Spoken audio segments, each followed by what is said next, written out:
All right.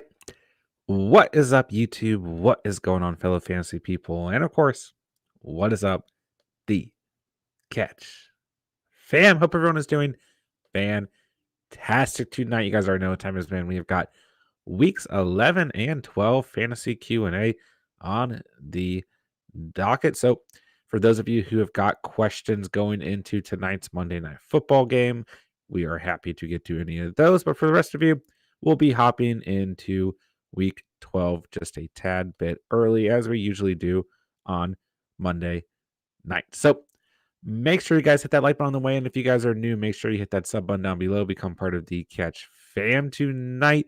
And if you watch this retrospectively, feel free to drop any comments down below pertaining to the 2021 fantasy football season. I will personally respond to every single question. We did drop our week 12 waiver wire edition video, so make sure you guys go check that out as well. If you have questions pertaining to the waiver wire, our co-host Steven will be dropping his must-start defenses of the week tonight as well. So make sure you guys make sure you guys go check that out as well. All right, let's hop right into it, man. And we're gonna kind of break down week 12 and what we should expect as well. All right, Jonathan, I traded Thielen for DK Metcalf, win or loss. Thielen's been extremely consistent, Jonathan. So keep that in mind here, right? I got nothing bad to say about Thielen on the season. He's a top 15 receiver, a little bit higher in some leagues as well, but you know that I love DK Metcalf, right? I know Metcalf has been down as of late. The Seahawks in general have been down as of late as well, but I think DK is going to, in the coming weeks, bounce back, be a lot more productive than he has been. And, just a week or so ago, DK was a top 5 receiver in fantasy. So, yeah, I like this trade. I like the upside involved in this trade, especially if this didn't hurt, your overall receivers. If Thielen was, your number 3 receiver, your number 2 guy, then I don't mind this trade at all. Yeah, I got no problem with DK Metcalf, man. I think he's going to be great in the coming weeks. I think that the Seahawks will have a sense of urgency about them and hopefully start to turn things back around. I mean, this season is slowly getting out of the Seahawks' hands. So we'll see what happens. But with that being said, you would expect DK to be, the top guy there if and when they are starting to piece things back together, right?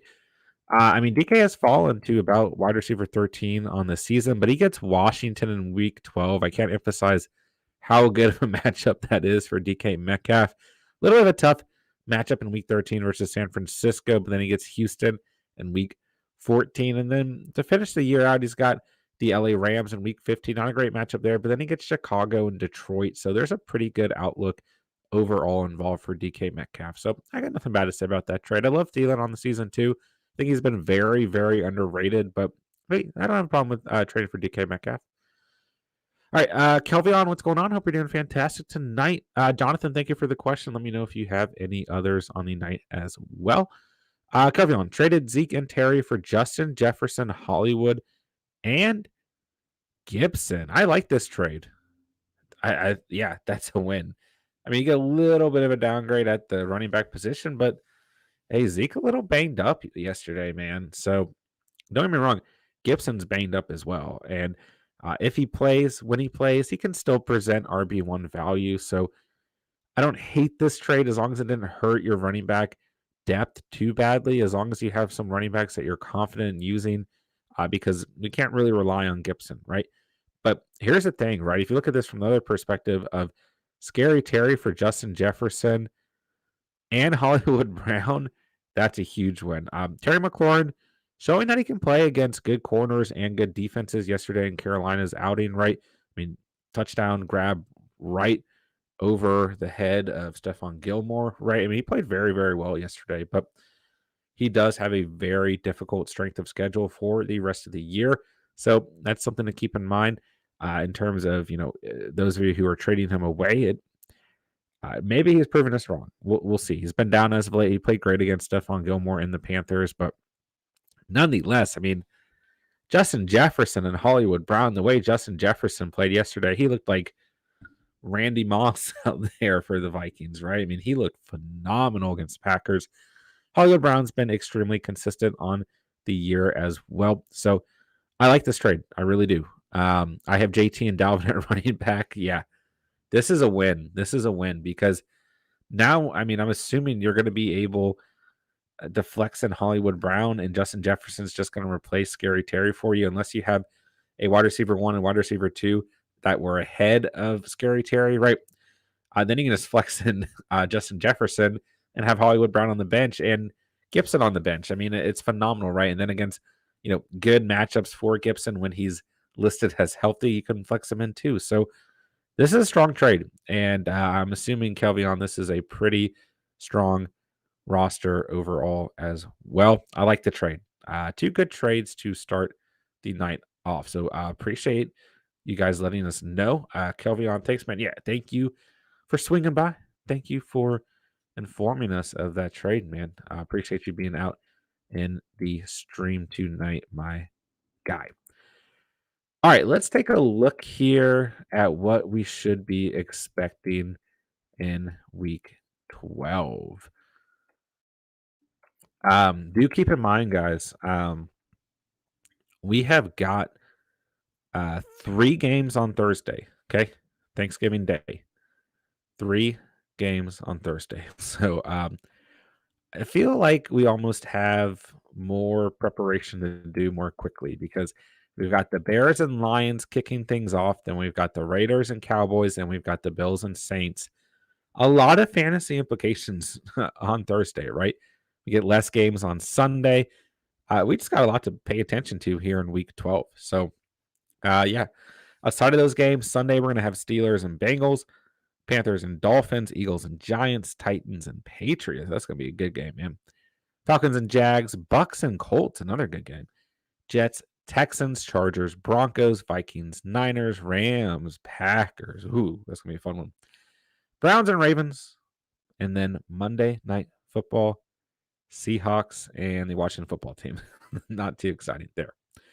Calvin, I don't know how I got all these guys in a 14-man league. Holy cow. I mean, I wasn't going to say anything. I was just assuming that was like a 10-man league or less. I mean, I would be highly surprised if you're not at a winning point in that league and if you're not going to go deep into the playoffs, man. Yeah, 14-man league with that team is ridiculous. Great job, though. Great job.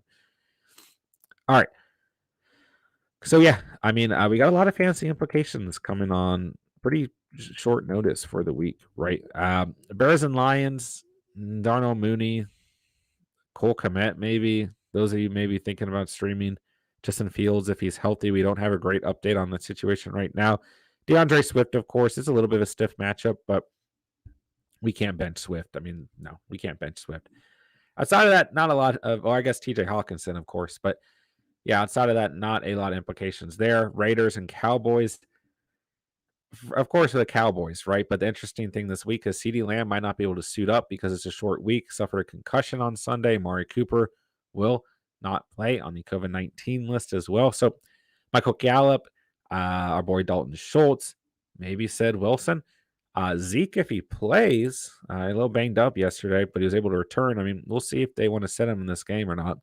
And, of course, Tony Pollard, Dak Prescott. So a lot of implications for the Cowboys offense, of course. Cowboys defense, viable starter for a lot of you guys as well.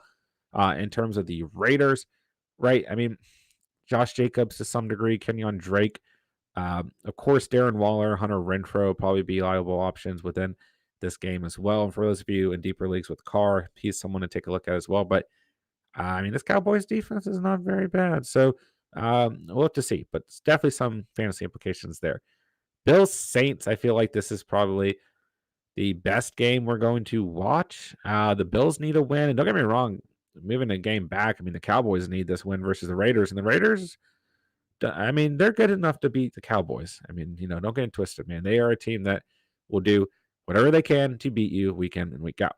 But for the Bills and Saints Thursday night, right, obviously I'm not going to list everyone on the Bills offense, but there's a lot of implications there. A lot of you guys own the Bills defense, who played awful this past week, but implications there against Trevor Siemian, right? The Saints defense has been a valuable starter in the past couple of weeks, but they've kind of been trending downward as well. So I doubt any of you guys are going to start them versus the Bills. But outside of that, does Kamara play? We'll find out. If he doesn't, Ingram's probably not a great option versus this Bills. Well, you want to say he's not a great option versus this Bills defense, but oh my God, did Jonathan Taylor change our mind about that? Who knows? I mean, this was the best team in the league against opposing running backs until they gave up 5 touchdowns to Jonathan Taylor. So I'm not quite sure. Outside of that, maybe you take a flyer on Adam Trotman, who scored a touchdown, but outside of that, not really a lot of fantasy implications for the New Orleans Saints. Jonathan, trade Ayuk and Elijah Moore for AJ Dillon. This depends on how badly you need a running back, Jonathan. I'd be interested to see the rest of your roster. I'd be interested to see what your running backs look like, because I actually think Elijah Moore definitely is worth holding on to. And Ayuk can still offer some upside. Is he inconsistent? Absolutely, he's inconsistent. But he's proven, as soon as I drop him in fantasy, that he can go off for 18-plus points. So I actually think Ayuk has some gas left in the tank for this season. I'm just beating myself up because I dropped him. But, oh, wow, Jonathan, just got an alert. Trotman's out 4 to 6 weeks. Holy cow. Ron the Goat, what's going on, my guy? Always good to have you here. I appreciate you coming out tonight, my dude. Trotman, let's see. Oh, he did leave the game with an injury.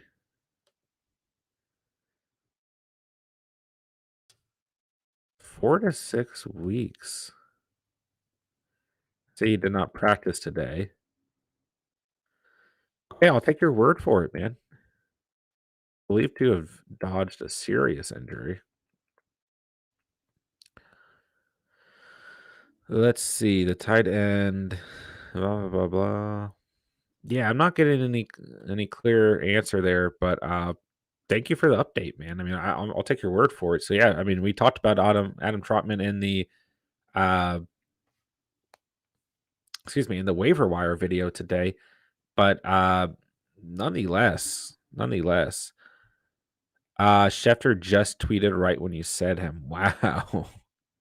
Wow. Yeah, we talked about him in the waiver wire video too. Ron the Goat, Michael Carter out too, unfortunately. Yeah, I was expecting that. Talked about that in the waiver wire video earlier today. Look out for Ty Johnson, man. I know Coleman's in that backfield too, but I think Johnson's the guy to own there. Z Trophy Z, what's going on, man? What should I do with Montgomery? Stick with him? Question mark. Yeah, I think you should. I know we briefly talked about this in one of the comment sections. I think you should, man. Listen, I love this playoff schedule for David Montgomery, okay? Listen, I know that he's had a tough bounce back from injury, but he's still, he wasn't expected to be back in week 9. And for that matter, he wasn't necessarily expected to be back for week 11 either. So you saw a fair amount of snaps versus Pittsburgh, and he did find the end zone, but he still had a very productive day. By a week, right? Week 11, did not find the end zone, but he saw even more volume within this game. And yes, he did not find the end zone, but really, when you look at the overall numbers, they're not awful. Okay. No, they're not Jonathan Taylor. No, they're not James Conner, right? And yes, we need him to find the end zone. Okay. It's been frustrating when he doesn't. Really, his only good fantasy performances on the year have been when he's found the end zone. But the reason you should hold on to him, right? He gets Detroit in week 12 coming up here, 30th against the position. It's a beautiful matchup, man. I would absolutely flex him in, make him an RB2 here in week 12. Week 13 is a tougher matchup versus Arizona. Week 14, not the best matchup versus Green Bay. But then he gets Minnesota, Seattle, and the New York Giants to finish off the year. One of the easiest playoff schedules of all running backs, man. I love it, man. I would hold on to him. Okay. I know it's been frustrating owning him. I was huge on Montgomery in the preseason and offseason. If I'm not mistaken, this was my second round pick. Yeah, in my primary league. That's how confident I was in him. Yeah, he's been injured. It's been frustrating. Like I totally get it, man. Uh, but I do think he is worth holding on to. You can consider benching him against Arizona and Green Bay, but the volume's there, right? And you're going to beat yourself up if he doesn't end up finding the end zone, right? Because like we just went over, really the only bad days are when he does not find the end zone, and I do think that he will.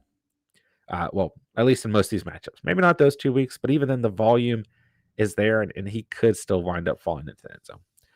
All right. Z Trophy Z. All right. Thanks. Makes me feel a lot better. Yeah, man. Of course. That's what we're here for. And I mean, you got to look at these matchups. You got to look at the strength of schedule, right? You got to look at the overall volume. I think Montgomery is absolutely worth holding on to, man. Ron the Goat. I traded Carter and Eli Mitchell for Montgomery. Oh, I think that ended up working out at this point in the season, right? You probably got a lot of value out of Carter as well as Eli Mitchell.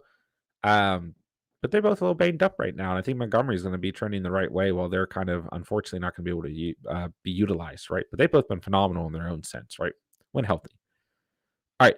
Ron the Goat, going to watch Montgomery run all over Detroit on Thanksgiving. Yeah, I think he will, man. I really do.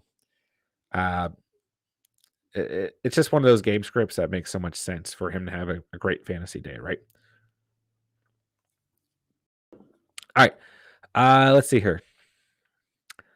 Taysom Hill, the Saints and their versatile quarterback have agreed to a 4-year, $40 million contract extension with $20 million fully guaranteed. Wow. So there you go, Saints fans. Taysom Hill getting paid to be Swiss Army knife, so to speak. All right. So let's keep breaking down. You guys let me know what questions, concerns, comments you guys have here for week 12 or anything pertaining to Monday Night Football. Make sure you guys hit that like button while we're hanging out. And yeah, let me know what you guys need. All right. Let's take a look at some rankings for the week.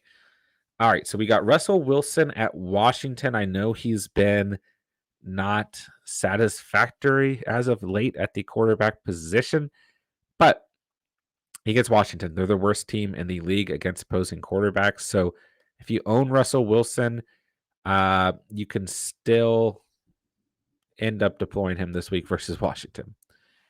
All right, Jason Montgomery let me down this week. Still on my fantasy matchup, though, because of JT. Yeah, he let me down as well.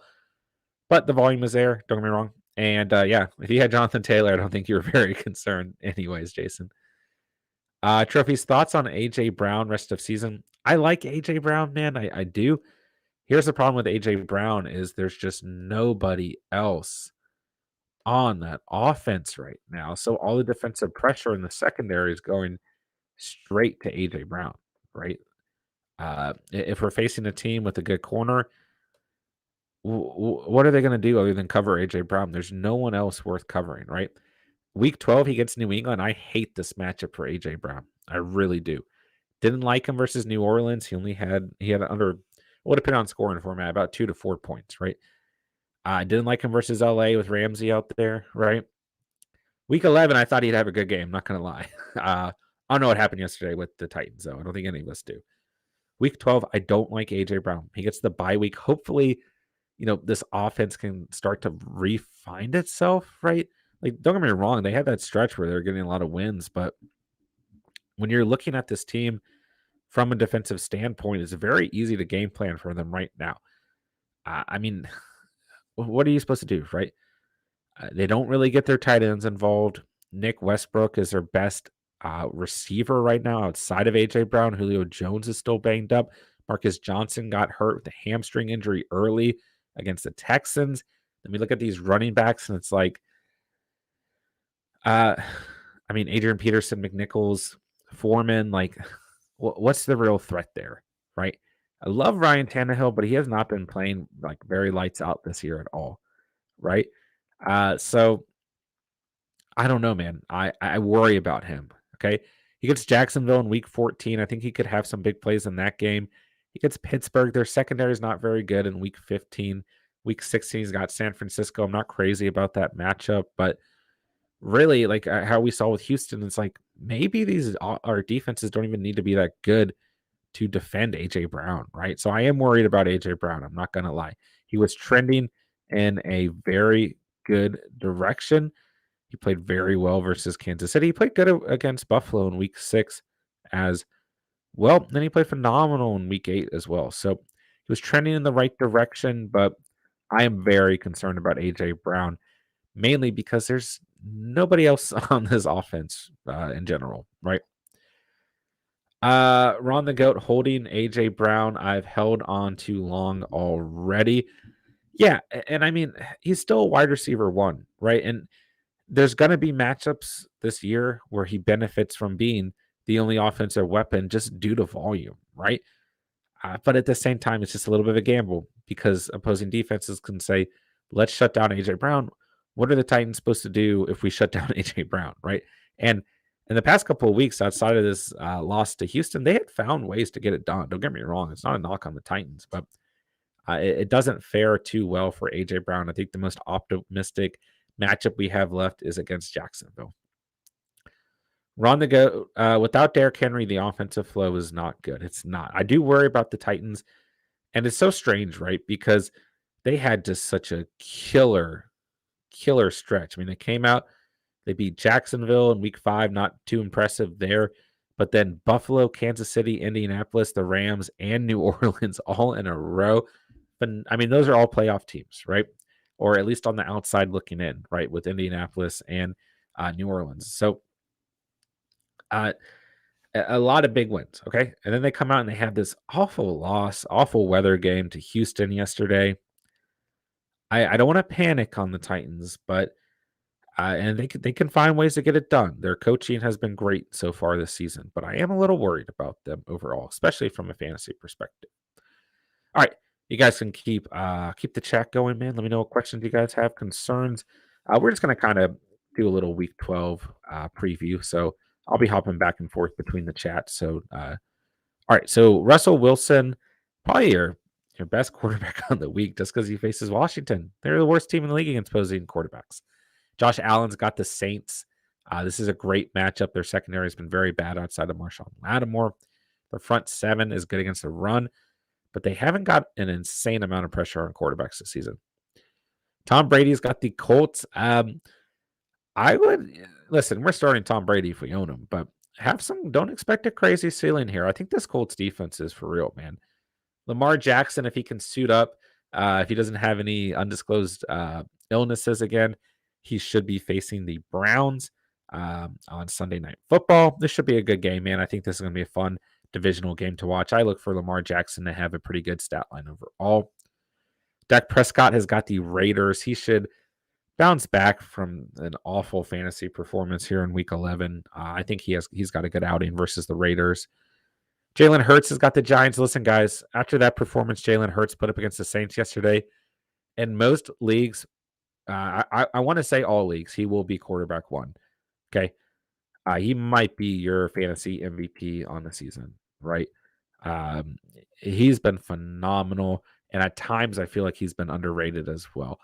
That's your QB1. Okay. And he gets the Giants. We're starting Jalen Hurts here in week 12. Matty Stafford's got the Packers. Aaron Rodgers has got the Rams. Listen, I think this will be a game that sounds like it could get defensive, and I won't be surprised because the Packers defense has been very underrated on the season. The Rams defense, they've had holes at times, but they are a good defense. They're not a good fantasy defense, and they've had bad games. But I don't know. I could see this game turning defensive, but I could also see it doing quite the opposite, being a shootout. Us being, fantasy fans here, I hope it turns into a shootout. All right, Carson Wentz gets the Bucks. This is a good matchup as long as he can avoid that front 7. Joe Burrow's got the Steelers. Should be a fun divisional game. Steelers just gave up a ton of points to the Chargers. But don't get me wrong, they had a lot of injuries on the defensive side of things, so we'll see how that goes for Burrow. Justin Herbert gets the Broncos. Not the best matchup, statistically speaking, looking at the Broncos versus opposing quarterbacks on the season. But, hey, Justin Herbert's one of these guys that might put up 15 points or he might put up 35. He's similar to Lamar Jackson in the sense that you just can't bench him because that ceiling opportunity is far too high. Mac and cheese, baby. Mac Jones of the New England Patriots, number 1. number one in the AFC East right now. They get the Tennessee Titans. This is a phenomenal matchup for Mac Jones. If you need a streamer, he might be a good option this week. No, don't get me wrong. The Patriots absolutely decimated the Falcons last week, but which was a phenomenal matchup too. But I did warn you guys, don't expect a crazy high ceiling out of Mac Jones going up against the Falcons because this offense runs the football so much. They get a lot of points from their defense, right? And that's what happened. So keep that in mind too going into this week 12 matchup versus the Titans. Derek Carr's got the Cowboys, should be a decent matchup. Cam Newton has got the Dolphins. I like this matchup a lot for Cam Newton coming off of a big performance. Not as bad of a defense as the Washington football team, but a pretty bad defense on the season. Kirk Cousins got the Niners. I'm not crazy about this matchup. The Niners are kind of trending in the right direction, but Kirk Cousins looked very, very good versus the Packers yesterday. So I don't have anything bad to say about Captain Kirk as well. Matt Ryan and the Falcons offense will look to get back on track versus the Atlanta Falcons, or excuse me, against they play for the Atlanta Falcons. Matt Ryan and the Atlanta Falcons will look to get back on track versus the Jacksonville Jaguars. And I think that, he'll bounce back and have a decent game, but I'm just not confident in this offense at all. All right. Tyrod Taylor gets the Jets. It's a decent matchup for Tyrod and company, looking to get their third win on the season. Trevor Lawrence gets the Falcons. Man, I just can't trust Trevor Lawrence or the Jaguars. I really can't, man. Andy Dalton's got the Lions. I think that he could end up having a decent day, man. He filled in very nice for Justin Fields, right? And I don't think Justin Fields is going to play on Thanksgiving. Andy Dalton, if you're really desperate, could be a streaming option this week. Danny Dimes has got the Eagles. Not crazy about this matchup. This Eagles defense is trending in the right direction, ladies and gentlemen. So keep an eye on them, man. Jimmy G's got the Vikings. It's an okay matchup, but Jimmy G just really hasn't been a quarterback we can stream when we need to, man. Ryan Tannehill's got the Patriots. I'm staying away from this one, guys. I really am. I don't want to mess around with that Patriots defense at all. Tua's got the Panthers. Don't feel great about this at all. Teddy B's got the Chargers. I don't expect a very high ceiling at all from him. Taylor Heineke's got the Seahawks. Keep an eye on Taylor Heineke. He could end up having a pretty nice week. Baker's got the Ravens. Man, Baker just not fantasy relevant at all, man. I really thought this might be the year, and it has not been. Joe Flacco's got the Texans if you're feeling crazy. Ben Roethlisberger's got the Bengals. Not a great matchup for Big Ben. Trevor Simeon's got the Bills. Hate this matchup. I think the Bills defense bounces back in high fashion this week. Tim Boyle got the Bears. For those of you who are thinking about starting Tim Boyle, maybe you lost a bet with a friend or something.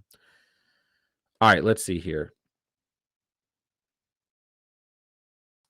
Let me back up in the chat. Then we'll go through. We got running backs next.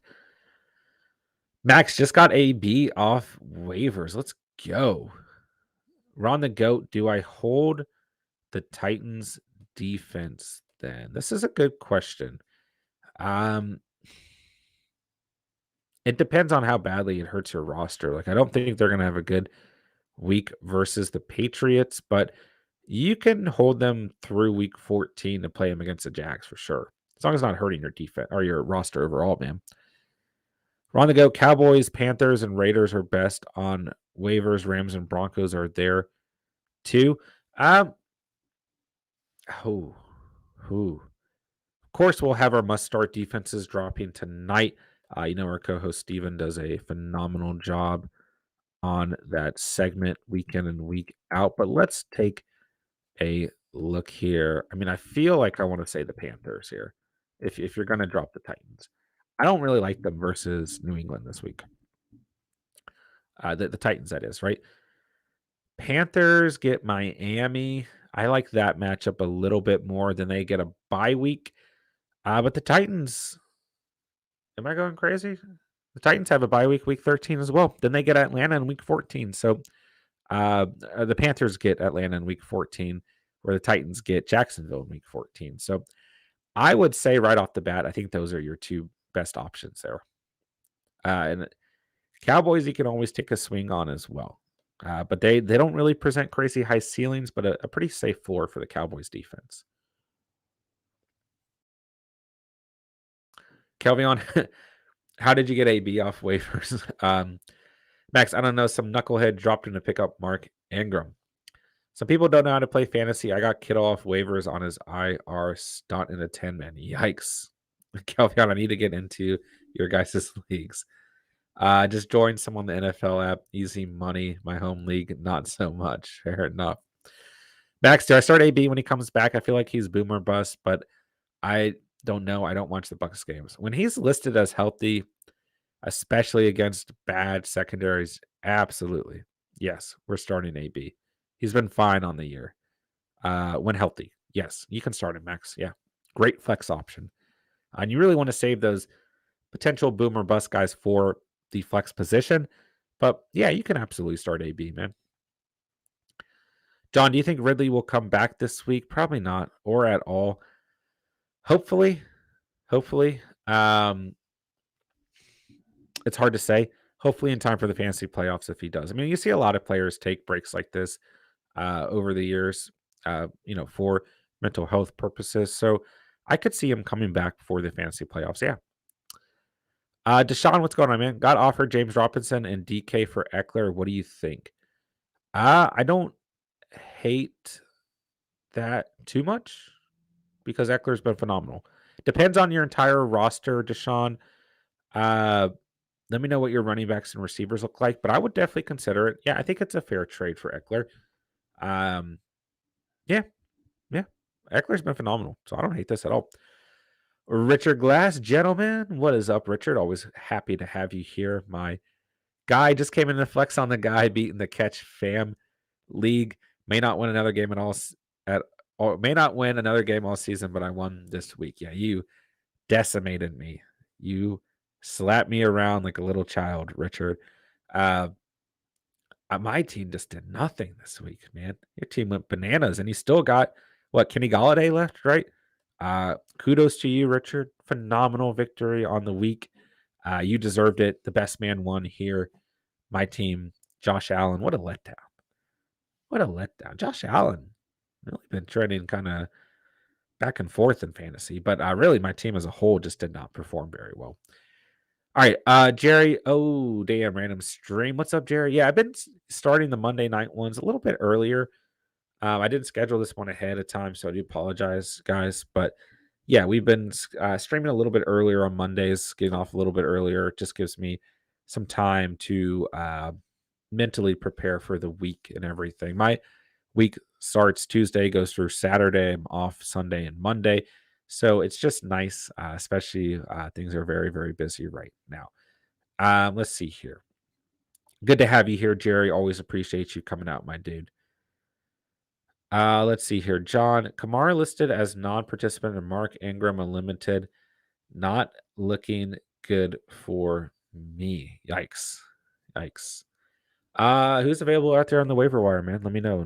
Maybe we can go from there and find you a formidable option for you. Nonetheless, we just talked about this, right? I'm not crazy about the Saints running backs this week because theoretically this is one of the best teams in the league against opposing running backs, although they did not look that way yesterday versus I don't even want to say the Colts, I just want to say versus Jonathan Taylor.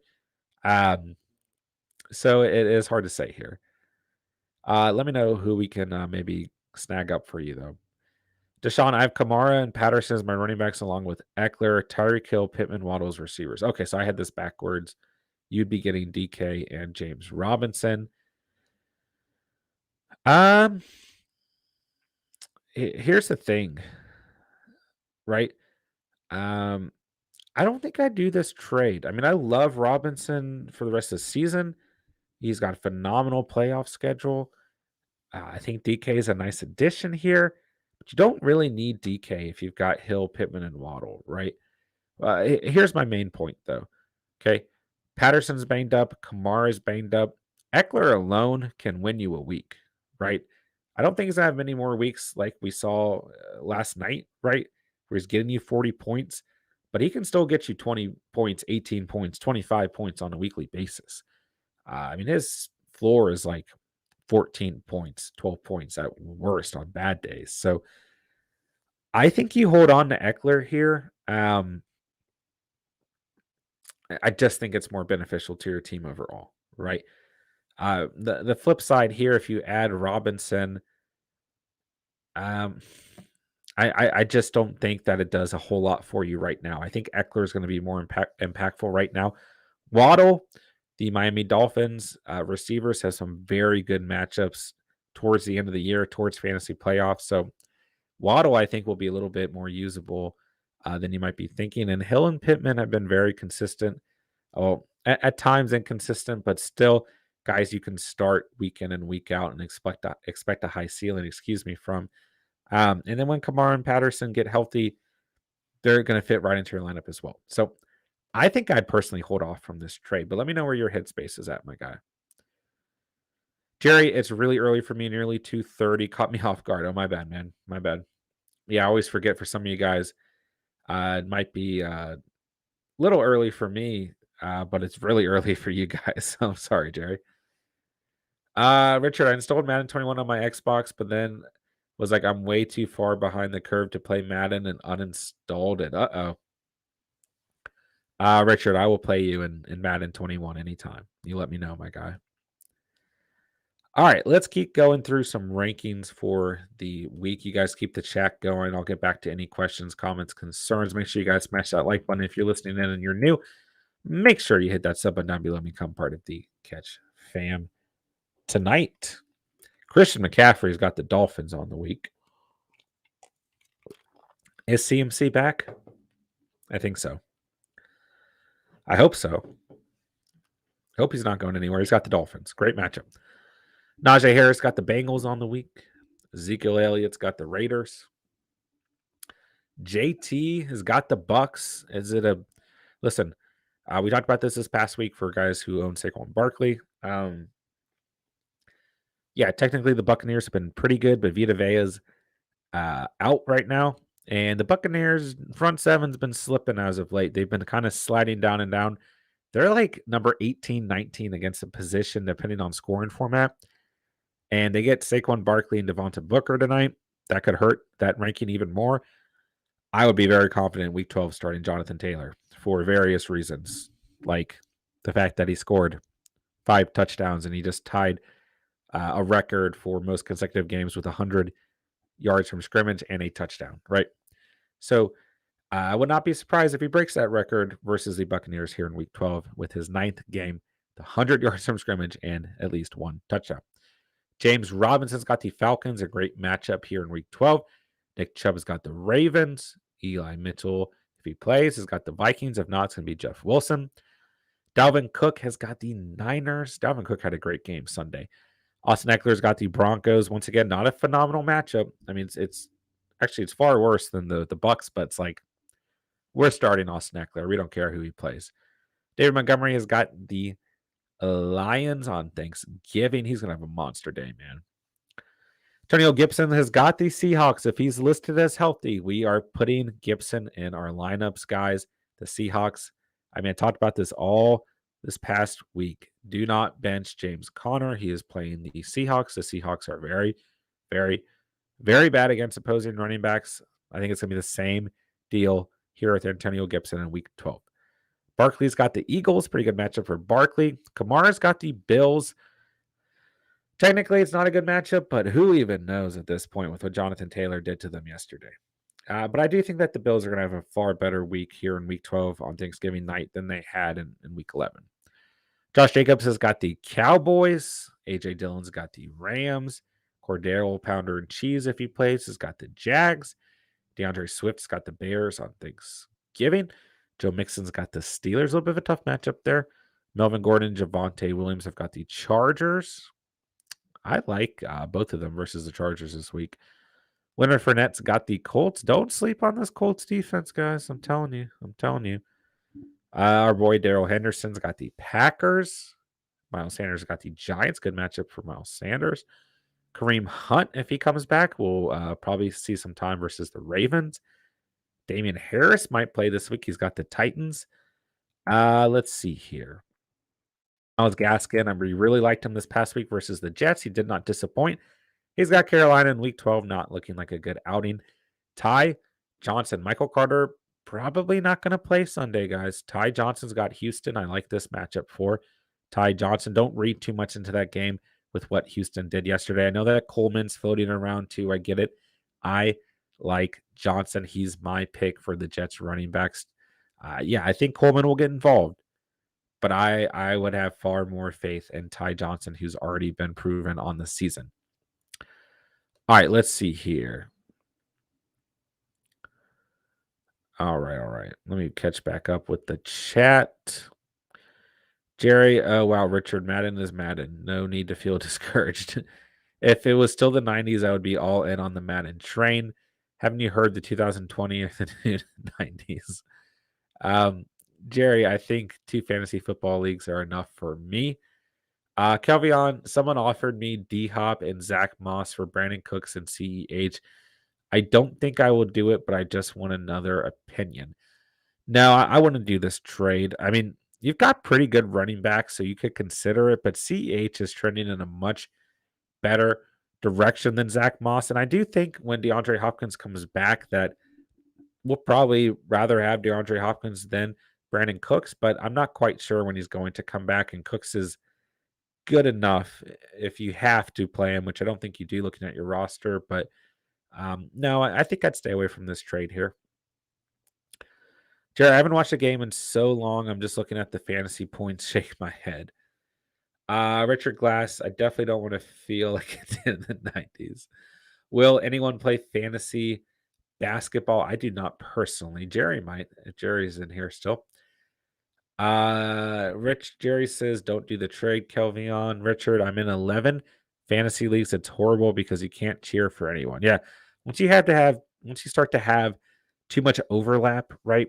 It can get almost discouraging at times because you're like, well, I've got Austin Eckler against me, but I also need 35 points to win in this league. So do I want to lose in this league or win in that league? And it gets complicated. But yeah. MK, I'm back. What's up the catch? Up 23.3 after yesterday. My matchup has Brady left. Wow. Wow, you will be biting your nails tonight. The Giants have not been great against opposing quarterbacks on the season, but you're not out of it. You're not out of it. That's for sure. You definitely got a shot here. There you go. Jerry does play fantasy basketball. There you go. Marky Mark, what's going on, Mark? Always good to have you here. Glad to see you in the stream tonight. What's up, people? Between Jay Hurts and Jonathan Taylor, crushed my opponent, and I believe that I should solidify my playoff spot, but I'll find out tomorrow. Let's go, Mark. Shout out to you. What a filthy combination to have. Jalen Hurts and Jonathan Taylor. That's not even fair, man. So great draft selections by you, Mark. Great team you put together, and shout out to you, my guy. I think both of them will continue to have plenty of success on the season. After this week, they should both be ranked. I think regardless of scoring format, they will both easily be QB1 and RB1. So shout out to you, Mark.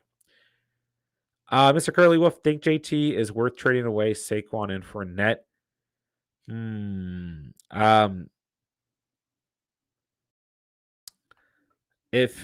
Is he worth trading away? No. If you were trading Saquon and Fournette for him, then I wouldn't mind that. But no, I don't think at this point in the season we can really trade Jonathan Taylor. Unless like you throw Jamar Chase in there too, right? Like if you're gonna trade Jonathan Taylor, you need 3 players of extreme value. Like extreme value, right? I mean, to have the RB1 in fantasy is a gift, right? So don't give it up unless you're getting something you just can't refuse. I like Saquon and Fournette. Don't get me wrong. I think they're both going to be fine the rest of the season. But here's the thing, right? What you can get out of Saquon as your RB1 and Fournette as your RB2, you can get out of Jonathan Taylor from being your RB1. And don't get me wrong. He's not going to have 40 points, 50 points every single week. But right now, he's got the highest ceiling out of any running back in fantasy. So keep that in mind, too. If they throw Kupp in here, or Jamar Chase, or Deebo Samuel, Devontae Adams, Justin Jefferson, you could consider it, but it just depends on how badly you need running back depth. And unless you absolutely need running back depth, and unless you get another player of extreme value, probably at the receiver position, I don't think you do it. Kelvion, I have JT and I wouldn't trade him for anything. I don't think I would either if I owned him. Ron, maybe if you get a high-end wide receiver back, yeah, fair enough. I think I agree there. Will, I'm up by 36 with Godwin left for my opponent. I think you pull through, Will. I think you pull through there, my guy. Be biting your nails, though, but I think you'll be good. Too many mouths to feed, really, for Godwin to walk around or walk away with more than 20, 25 points, right? Richard, I like that Secret Wars number 8, John. Hey, I appreciate that. Yeah. Let's see if I can point the right direction. Nope. There it is. Spidey in the black Spider-Man suit. Yeah. There's a local collectibles shop, comic book shop that I go to pretty frequently here. And actually I haven't been in a little bit because of COVID and everything. But yeah, when I went to and I bought that because he always has one behind the counter. He's got like certain comics behind the counter, like super nice ones, super rare ones.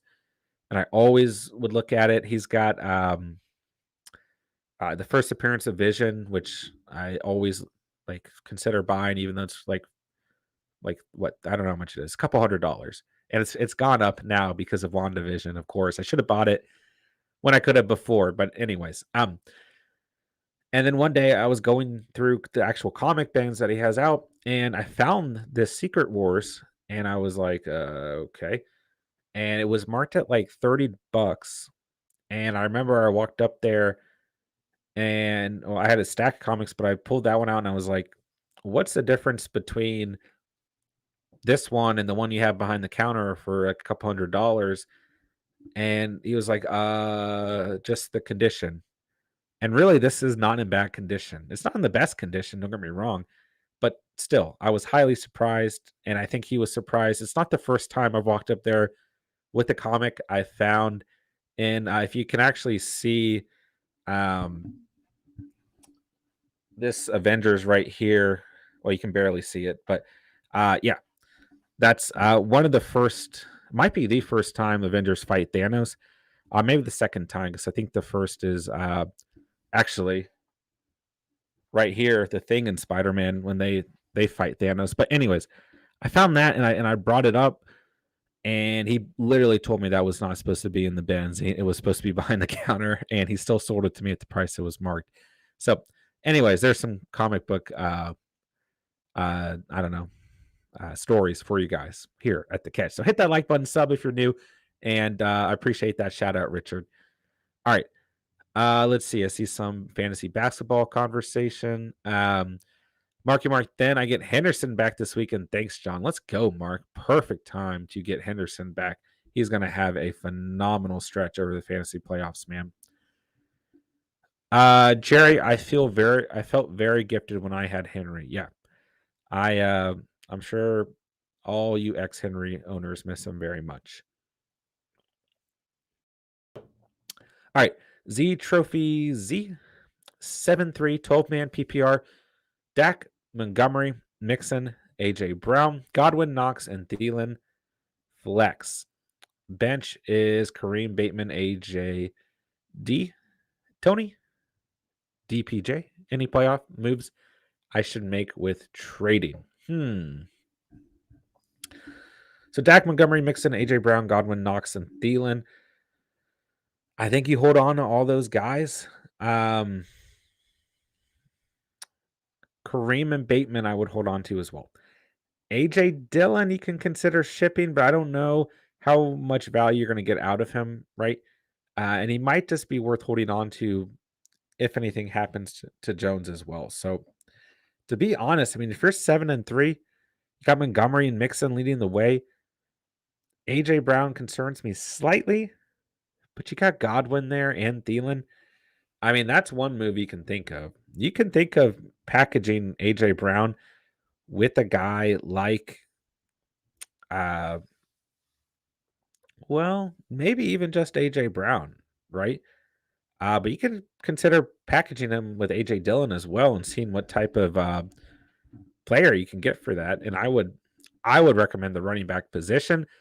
because you can roll with Godwin and Thielen on the season. They're both guys who stay pretty healthy. Godwin maybe a little bit more of a concern there, but you could consider trying to get another stud running back and flex them in. But Kareem, when healthy, might end up being that guy for you. So um, those would be the two guys I would consider. Everyone else, I think you hold on to. Tony and Donovan Peoples-Jones. Those are kind of like your waiver guys that you can move on from. If they're not performing, you can go out and try and get a top guy off the waiver. So I'm not huge on Tony, but he could take off at any moment. Donovan Peoples-Jones, not seeing a ton of volume. He concerns me, but once again, a player you can swap out if you want to move on during the waiver wire as well. Jerry, are the comics in bags or did you frame them? They're in bags. Yeah, they're in comic book bags with the backing. One or two of them are going to have like the actual, like the hard plastic covers. This one right here does. None of the other ones on this wall are in hard covers. That's the only one. But yeah, they're all in bags with backings. But I didn't do that myself. Where I bought them, had that done. So there you go. And Septivus, what's up, my man? What is good? What do you think about this bet? Brady 2+ passing touchdowns, Bucks win, and Daniel Jones scores. Yeah, I could see that happening. Yeah, for sure. But I'd never do any sports betting. So don't take my word for it. But that sounds like a good bet to me. So yeah. All right, guys, let's see here. All right, so we went through quarterbacks and running backs for the week. Who else we got going on here?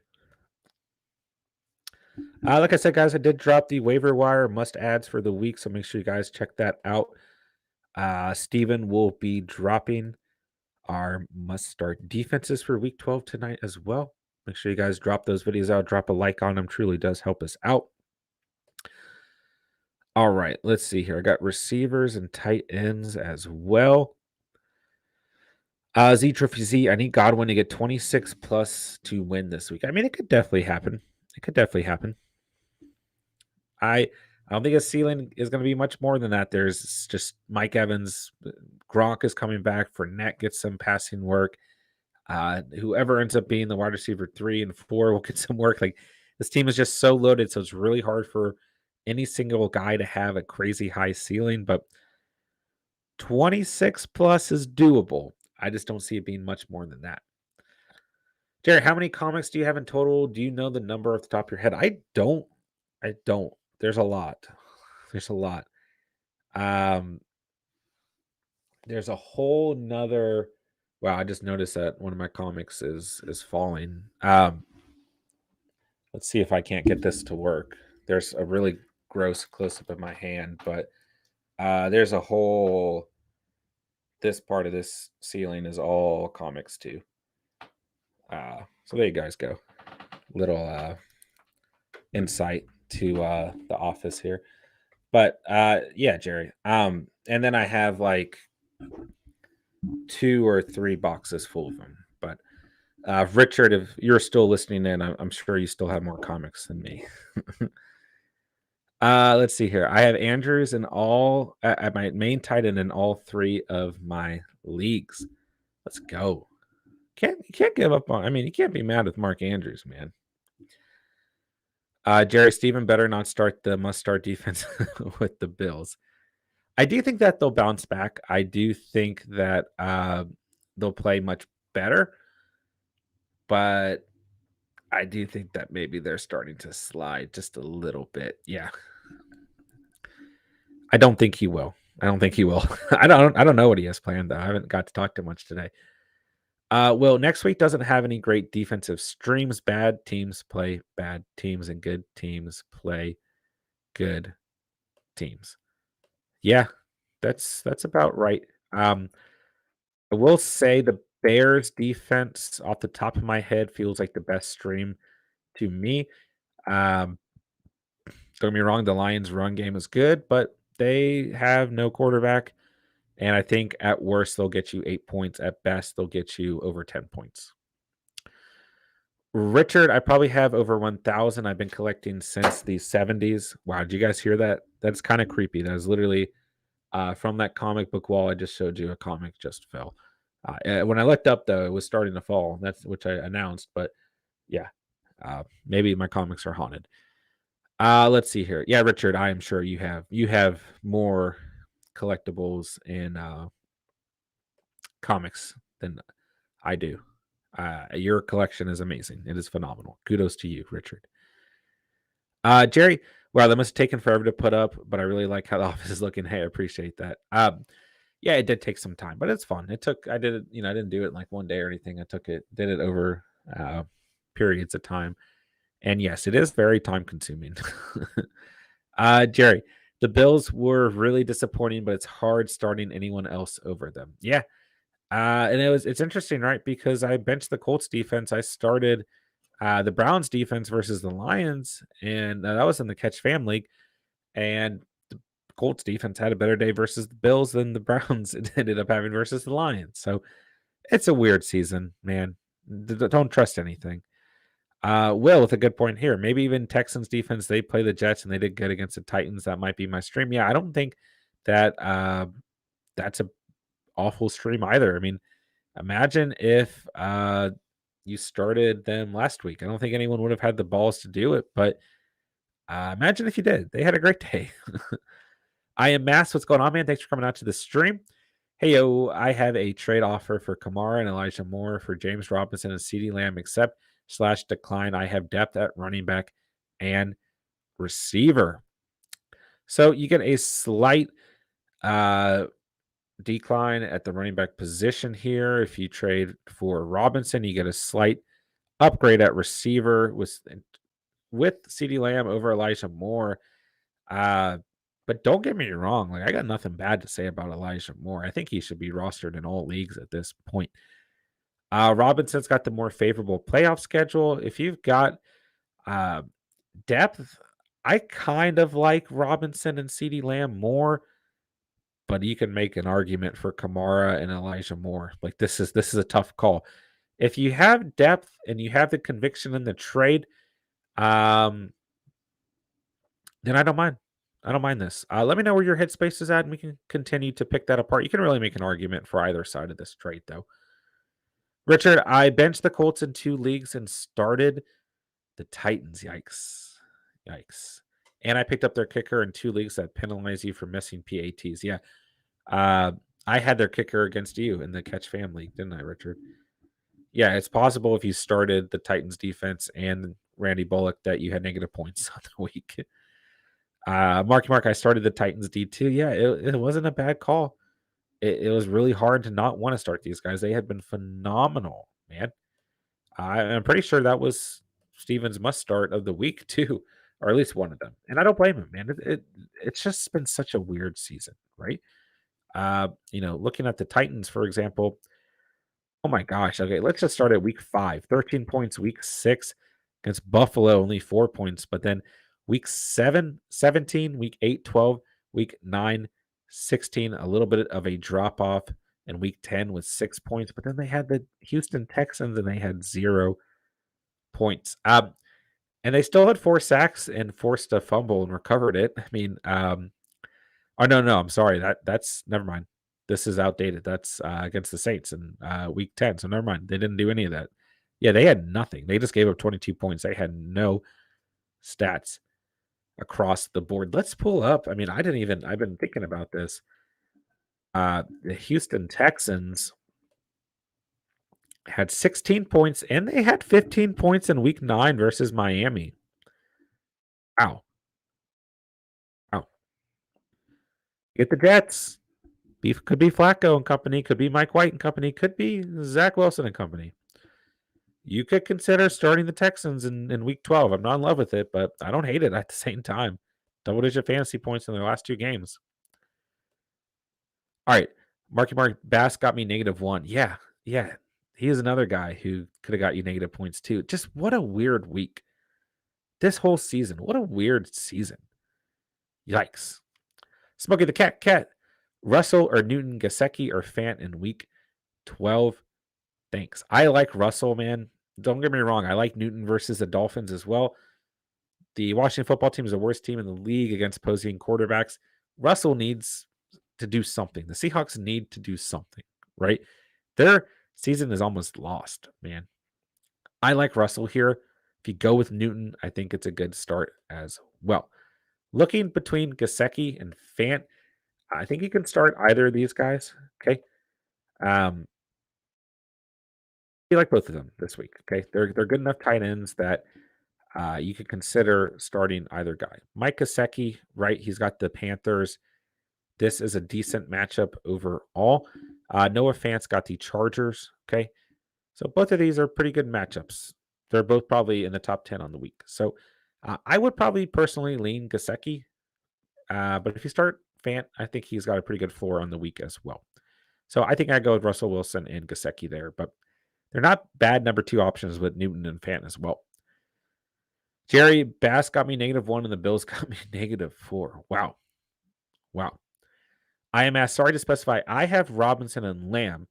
I also have Monty and Elijah Mitchell. My wide receivers are Devonta Adams, Mike Williams, and Devonta Smith. Okay, no problem, my guy. Like I said, I think I'd lean Robinson and Lamb here, mainly because Kamara's been banged up, okay? And because Robinson has a phenomenal playoff schedule. I think CD will be back after this week, after going through the concussion protocols and everything. I love Elijah Moore, man. I love Kamara. Don't get me wrong. If you've got the conviction here, I say go for it. But I think personally, if you're in a good position, you have a winning record, you just hold on to these guys for now. Rest of your team looks very solid, though. So even if you do the trade, I think you're fine either way. Hopefully, I was helpful. I know it's just one of those trades where I could really argue back and forth either way. Ron the Goat, I started them too, and Bullock. Yeah. I mean, but you guys look at the numbers, you look at the stats, you look at the matchups. You guys didn't make the wrong call. It's just a weird game, man. Weird game. Weird week. Weird season for crying out loud. Smoking the cat. I'm up 15 points. Opponent has Tampa Bay defense. You think I got the W? Yes, I think you hold this one out. Maybe not by much, and you'll be biting your fingers. But yeah, I think you hold this one out. Mainly because Tampa's secondary is so bad. I think their front seven will play okay, but just okay. Like Vita Vea's out. I think that the Giants are going to make this a competitive game tonight. We'll see. Ron the Goat, that was just a weird game. It sure was. IMS, the guy ranked first has Taylor and Najee as his running backs, and I'm trying to find a way to bear that, which is why I'm considering this trade for Kamara's upside. I don't mind that. Yeah, if you're doing this from a strategic standpoint, then I don't mind this. Okay, I don't want to talk you out of it if you have conviction. It's a fair trade on both sides.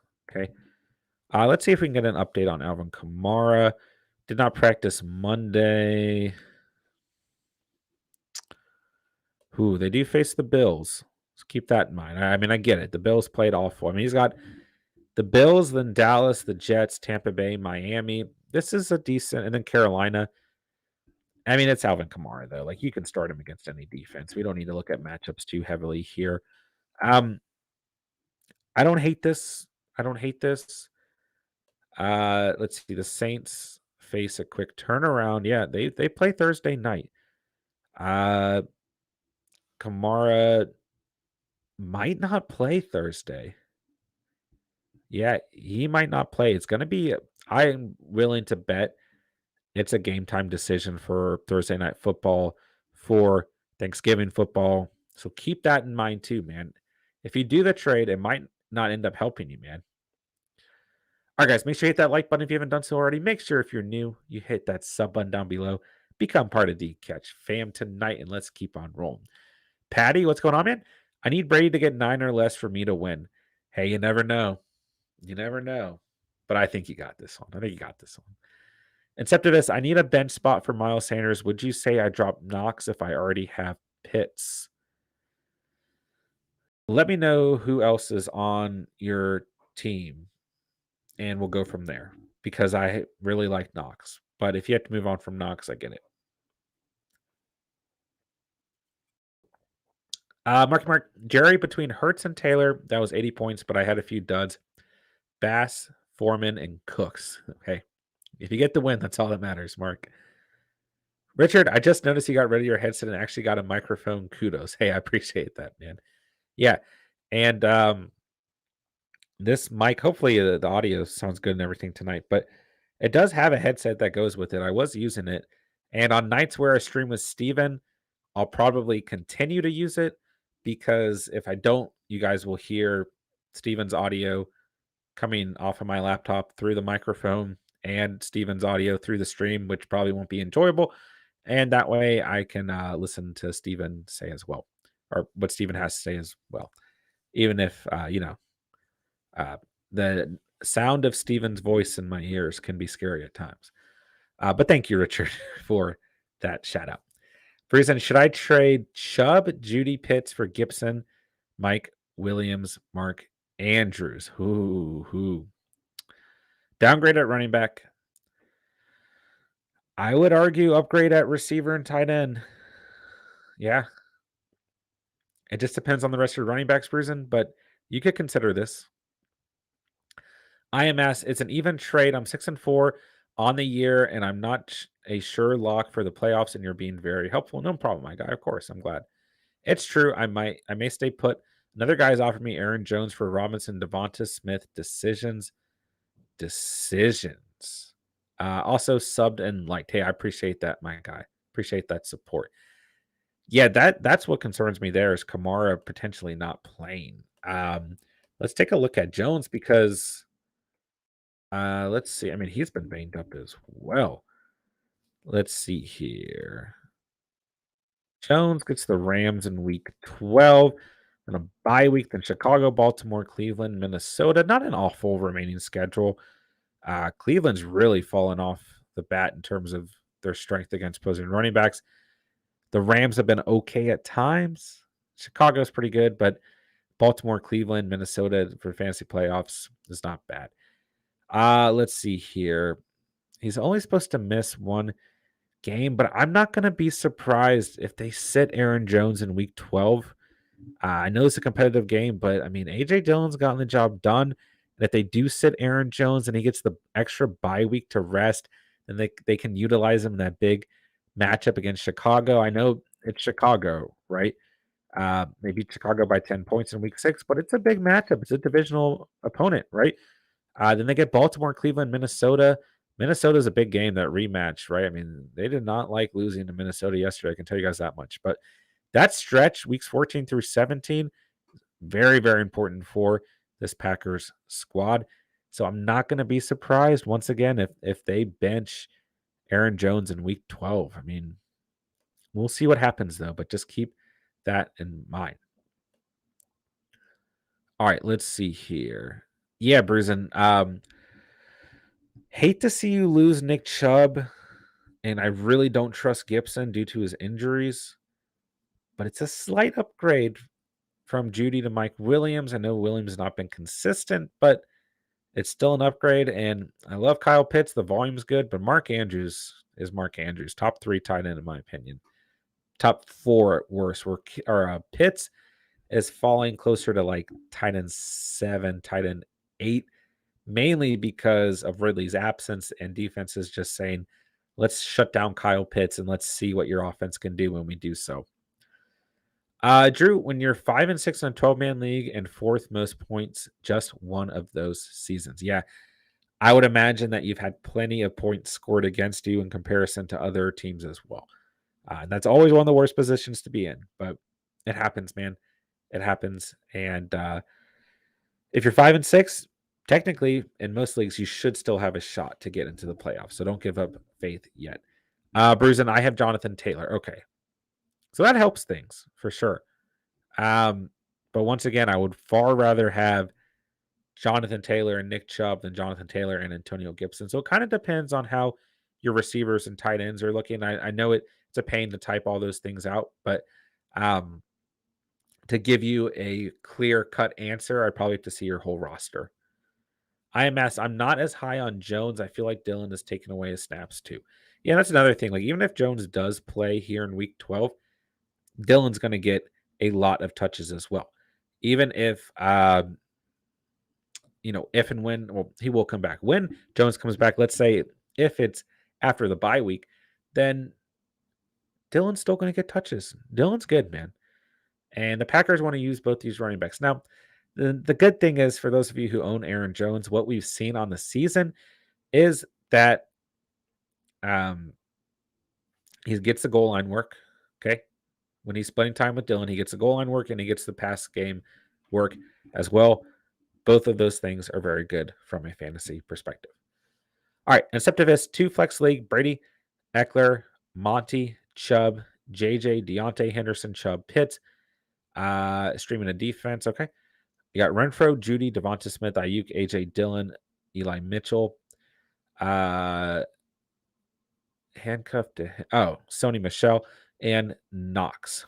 Okay. So you're thinking about dropping Knox in order to pick up Miles Sanders. Wow. This is a pretty loaded team. Okay. I like this team a lot. Yeah, looking at your overall depth, I think you can move on from Knox here. Because who else are you going to drop? That's the thing. If you want who?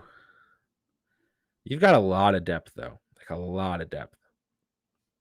If you want to move on from one of these receivers, you can. I think it might benefit you more to have 2 tight ends. It might benefit you to have Pitts and Knox. I personally would move on from Judy. And I love Jerry Judy. But let's look at your receivers, man. You got Justin Jefferson, Deontay Johnson. Like, you don't need to start anyone else outside of those two. Then you're still going to have Renfro, Ayuk to offer upside, and then Devonta Smith, who you should definitely hold on to, trending in the right direction and has one of the best fantasy playoff schedules left. Renfro, I love as well.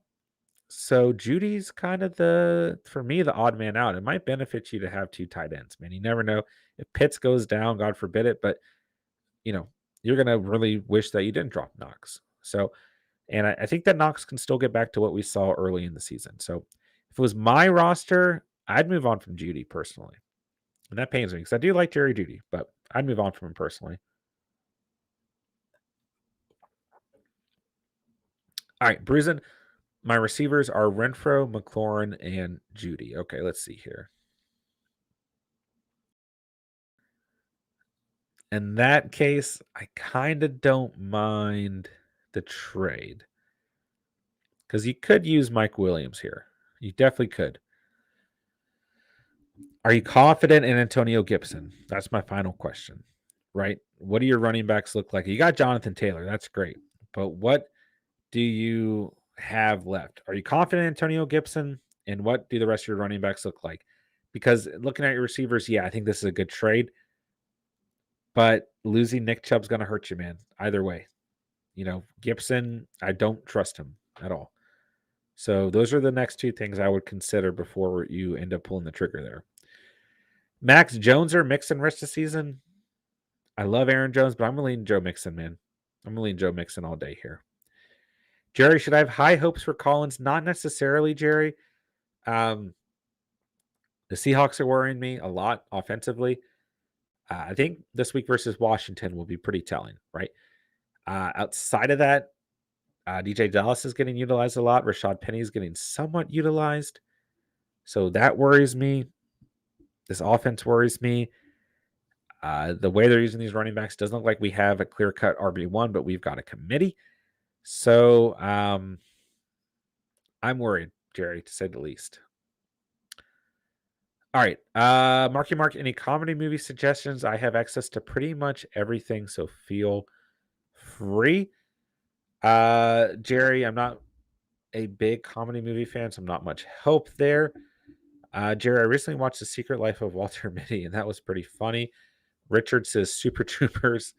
I haven't watched any comedy movies lately, if I'm being honest. I don't remember what it was called.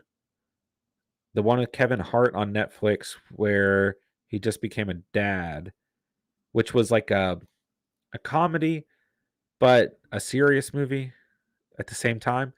That was pretty good. My wife and I watched that a couple weeks ago. That was pretty good. But I haven't really watched. I don't watch a ton of comedy movies. But I would recommend that. Like I said, it's got some somber stuff in there too, but it's still a feel good movie for sure, and lots of comedy as well. All right, Drew. Team is Kyler and Burrow, Najee Chubb, D. Mont, Miles Sanders, Mike Williams, Deontay Thielen, Renfro, Myers, Logan Thomas, and Jared Cook. Do I make trades or just keep the team? Kyler and Burrow, great combo. Kyler's got one of the best playoff schedules for quarterbacks. Najee and Chubb and Montgomery, monster. Miles Sanders, a good RB4 to have there. Williams, a little bit boomer bust, but we can trust Williams to some degree. At the flex position, being that you have Deontay Johnson and Thielen as your wide receivers 1 and 2. So Renfro and Williams, great there. Myers, you probably don't need to start, but you can hold on to him as well. Logan Thomas, Jared Cook, good enough there. Do I make trades or keep the team? I would keep this team the way it is. You can look to upgrade at the tight end position, but I would hate for you to lose. I mean, if you're going to trade anyone, use Miles Sanders, use Renfro, use Myers, and use either tight end to upgrade the tight end position and hopefully get a player at a different position back. But you're keeping Chubb, Montgomery, you're keeping Najee, both quarterbacks, Williams, Deontay, and Thielen. And I quite like this team. I think this team is good enough to get you over the hump, man, for sure, to get you in the playoffs as well. Let me know what your record is, but I feel like you're probably in pretty good standing here.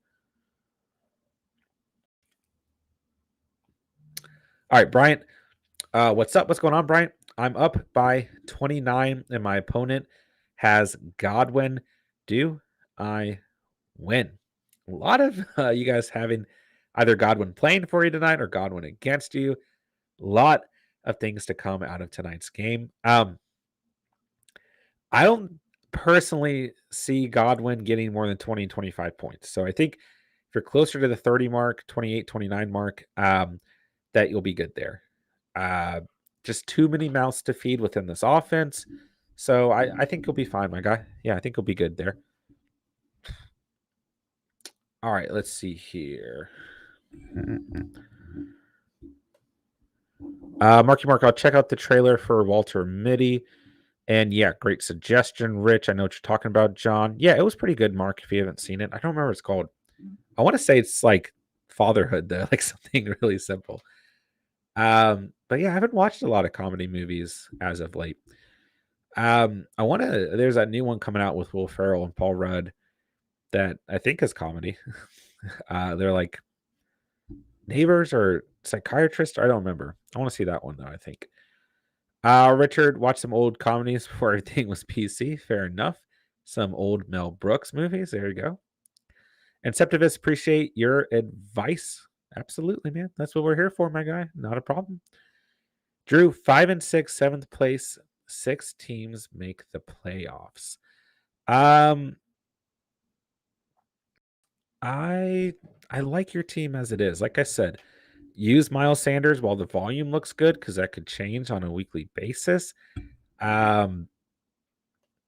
Maybe move on from Renfro. I still like Renfro, but I would keep Deontay Thielen and Williams if you do, and maybe throw Myers in there.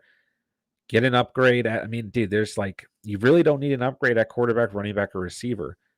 You could use an upgrade at tight end, but I would try to hold on to Logan Thomas. Maybe throw Jared Cook in the mix, but Thomas, I can see trending in the right direction. So those would be the guys I would consider moving on from if you have to. Ronald, what's up, boys? Did you miss me yesterday? Still watch the video this morning. Hey, I appreciate that support, Ronald. And of course, we missed you, my guy. Of course we did. Yeah, not too long of a stream. Well, we went pretty long last night. We ended up just playing some Madden and not talking too much. First hour was pretty solid in terms of fantasy. Then we got a little off topic and played some Madden. But yeah, miss you guys when you're not here, of course.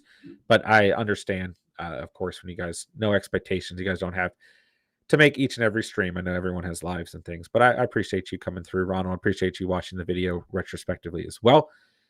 My JT won One doesn't look so silly today, does it? No, yeah, we talked about that. How we talked about him Saturday night being potentially the number one overall pick next year. So yeah, does not look silly at all, Ronald. Marky Mark, think I've narrowed it down to either Super Troopers, Anchorman, or that Kevin Hart movie. Thanks, everyone. Hey, of course. Glad we could get that sorted out for you, Mark. Richard says Anchorman classic. Yeah. Anchorman's up there for me, man. Absolutely up there for me. One of my favorite, probably my favorite Will Ferrell movie all time in terms of his comedic side of things. Yeah, like I like it more than Step Brothers or some of those other big ones he's done. Anchorman's my number one for sure. He's got a movie called Everything Must Go. It's not really comedy, but it kind of is. More serious tone with some Will Ferrell sprinkled in there. I guess it's still comedy, but it is semi-serious. That's a really good movie too. Called Everything Must Go. All right, let's see here. Ronald, I love Super Troopers. Yeah, it's a classic. In terms of satire films, for sure. Let's see here. Jerry, if you are at John, if you get the first pick next season, are you drafting JT? Him or Derrick Henry? Yeah, for sure. Or yeah, for sure. I still think Dalvin Cook and CMC are up there, but I mean, at this point in the season, yeah, we're picking JT number one, guys. Let's see here. Richard Glass at Ronald, smart man. Marky Mark, yeah, I've seen Everything Must Go. Sad, funny, LOL. Yeah, sad, funny is the best way to describe that one for sure. Ronald, Henry broke is not something you break. Yeah, that's true. It's a bad injury. Bad injury for CMC last year. It's tough, man.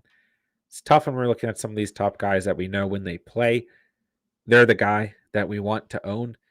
But what Henry broke is not something you re-break. Okay, fair enough.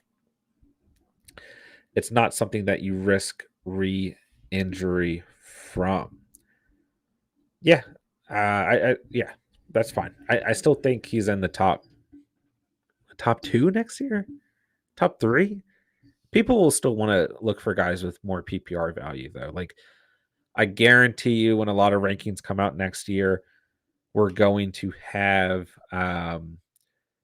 CMC and Dalvin Cook ahead of him just due to their PPR value. I'm not going to be surprised if Deandre Swift makes it into the top 6. I'm not going to be surprised if Najee Harris makes it into the top 6 because they're offering some PPR value. So, but we'll see. Henry is a Superman, says Jerry. Fair enough. And Septimus, would you still take JT over CMC in full PPR? I think I would at this point. I think I would. I drafted CMC number one. And I'm just concerned about long-term health and injuries, right?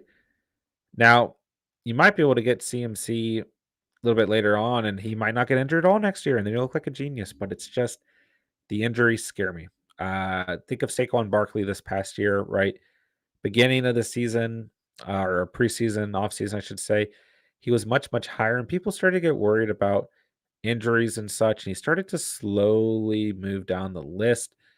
He lasted pretty long in my personal league, like pick 8 or 9, and that could have definitely paid off.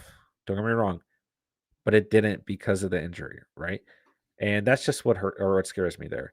And the guy we haven't mentioned, there's someone else. I was like, there's another running back we're not thinking of.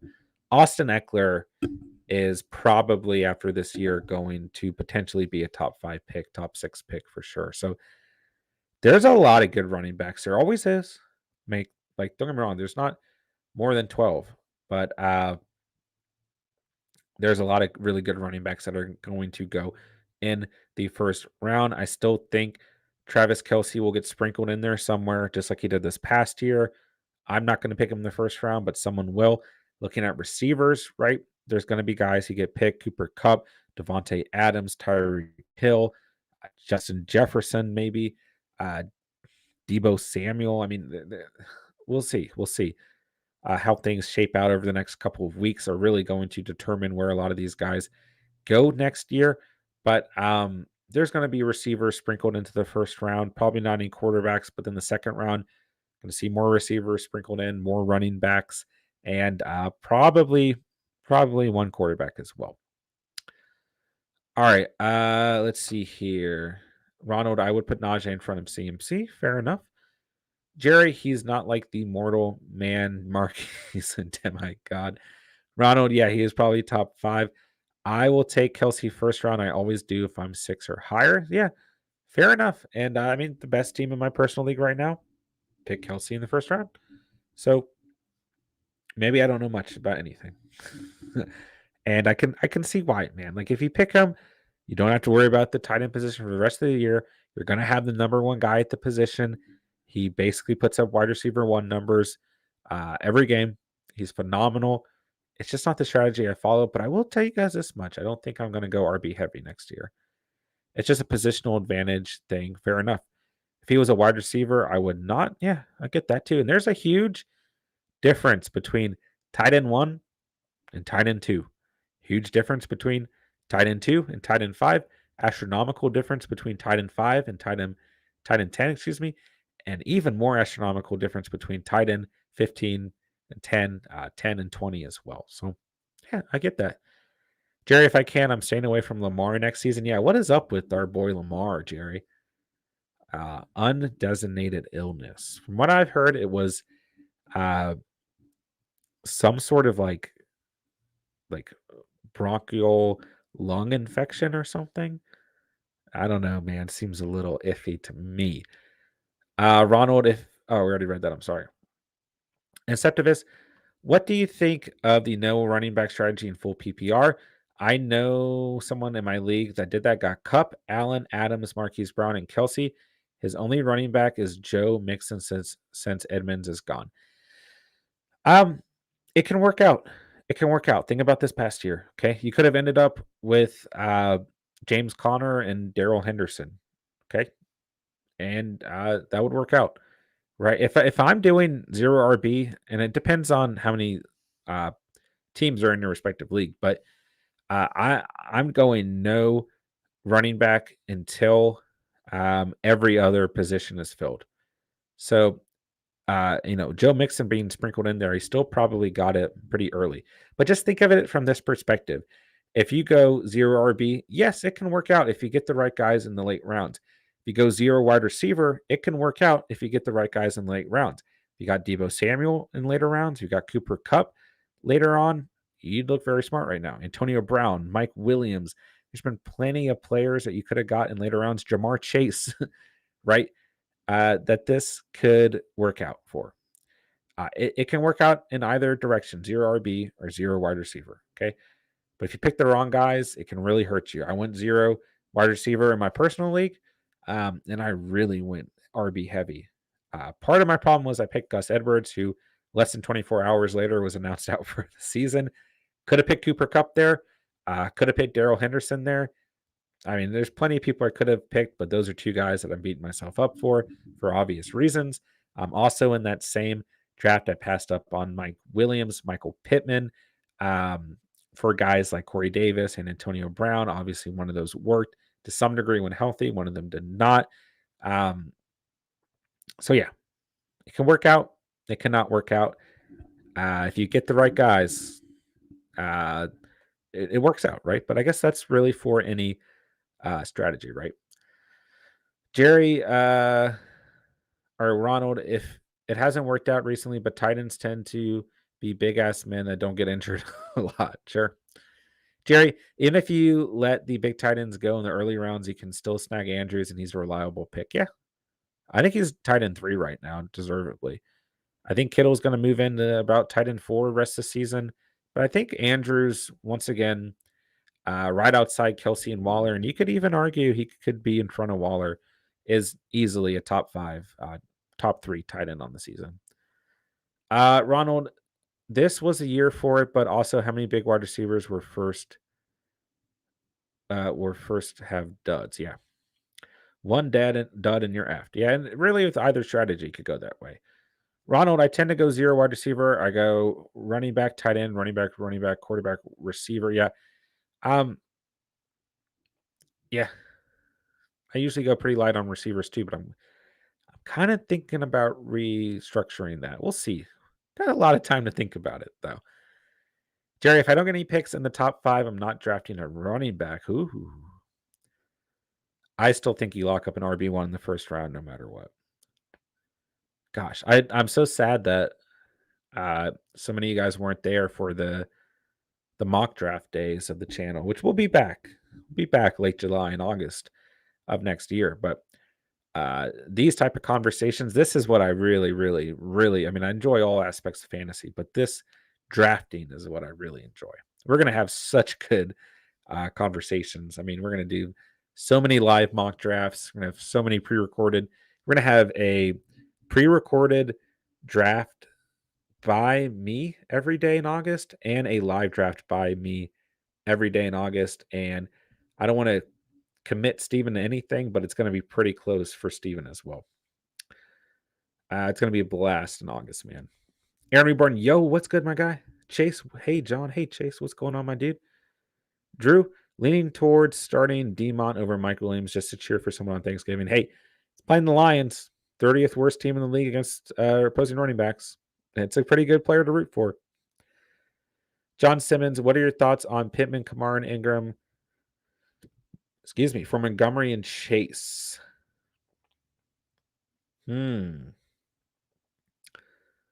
Which side of this are you on? That's what I'm wondering here. The Ingram touch is nice because you get the handcuff. But basically, you're trading Pittman and Jamar Chase for Kamara / Ingram. Or excuse me, you're trading Pittman / Kamara and Ingram for Montgomery and Chase. So I like both sides of this, but I think John Simmons, I get Demont and Chase. Yeah, I think that's the side that I'm leaning towards. Montgomery's got the better playoff schedule. I love Michael Pittman, but I like Jamar Chase more than Pittman. So I got nothing bad to say about Kamara. Don't get me wrong. You could really argue this either way, but my gut feeling's telling me Montgomery and Jamar Chase here. Now, here's the thing. If you're giving up 3 players, you're giving up high value here. Like you're giving up Alvin Kamara, and Michael Pittman's been phenomenal. So rebuttal with a third player, even if it's a low value at the running back position, wide receiver position, tight end position. Try and get a third player out of this. Why not? Unless you got plans for the waiver, right? Chase Russell's my QB1. Think it's time I make a move, or should I give him another go? Here's what I'll say about you guys who own Russell Wilson. Best matchup of the week this week is Russell Wilson, or at least at the quarterback position, is Russell Wilson versus the Washington football team. So I would hold on to Russell Wilson, give him one more go this week. And I don't think he's going to disappoint you versus the Washington football team. If he does, then we're going to have to make some moves here. Cade, what's going on, man? Rodgers for Burrow and Swift. Yeah, I would do that. Listen, Aaron Rodgers has a fantastic playoff schedule. I mean, that's the only thing that's making me hesitant here. But the fact that you're getting Deandre Swift basically makes me say, hands down, do this trade. I mean, Swift has been phenomenal in the season. He's got a phenomenal playoff schedule within himself. Let's pull up Burrow. He's going to have Pittsburgh, the Chargers, San Francisco, Denver, Baltimore, and Kansas City. That's a good enough schedule that, yeah, I would do that trade. Man, for sure. Except to this, I went someone RB heavy and yet have some high upside wide receivers. Are really about draft day and know what you're doing. Yeah, if you get the right receivers, it can absolutely pan out. Chase waiver has nothing. Wentz on my bench, and I don't trust him for when the fantasy season counts. Yeah, I mean, don't drop Russell for a worse player, right? Start him this week versus Washington. I think he's a fine start on the week. I would say he's a must-start player this week. If he plays badly against Washington, then he can, be highly concerned and we can talk then. But he'll get you through this week for sure. Ronald, this was a year of injured RBs. Absolutely. Yeah. That's like the only aspect that I'm not beating myself up for going RB heavy because it has helped me in that sense. Like, yeah, I drafted CMC. Yeah, I drafted David Montgomery. Yeah, I drafted James Robinson. They've all been hurt at times, but I've had enough depth that I've been able to get through it, right? I'll mock draft with you. Yeah, you guys will all mock draft with us. We'll be doing tons of live mock drafts. Ronald, I want Monty and Chase. John says, I get Demon Chase. That was you clarifying. Yeah. Yeah, I think I agree there. Kamara is injured. Yeah. We'll see. It's kind of his injuries have been very foggy to me. Ronald, yes, trade for Burrow and Swift. I agree. Jared, I'm really looking forward to all the mock drafts. Yeah, mock drafts are a blast, man. Here at the catch. All right. Ronald Rodgers is good, but he is still QB to 12, but to get Swift. Yeah. I think Burrow is good enough that the replacement is good enough, right? Then he gets Swift, man. I mean, that's the big part. That's what's making me say yes for sure. Water Boy Trey, I'm just glad Denver's bye week is over. Now I can start Devonta Williams. There we go. There we go. He's got a great strength of schedule rest season.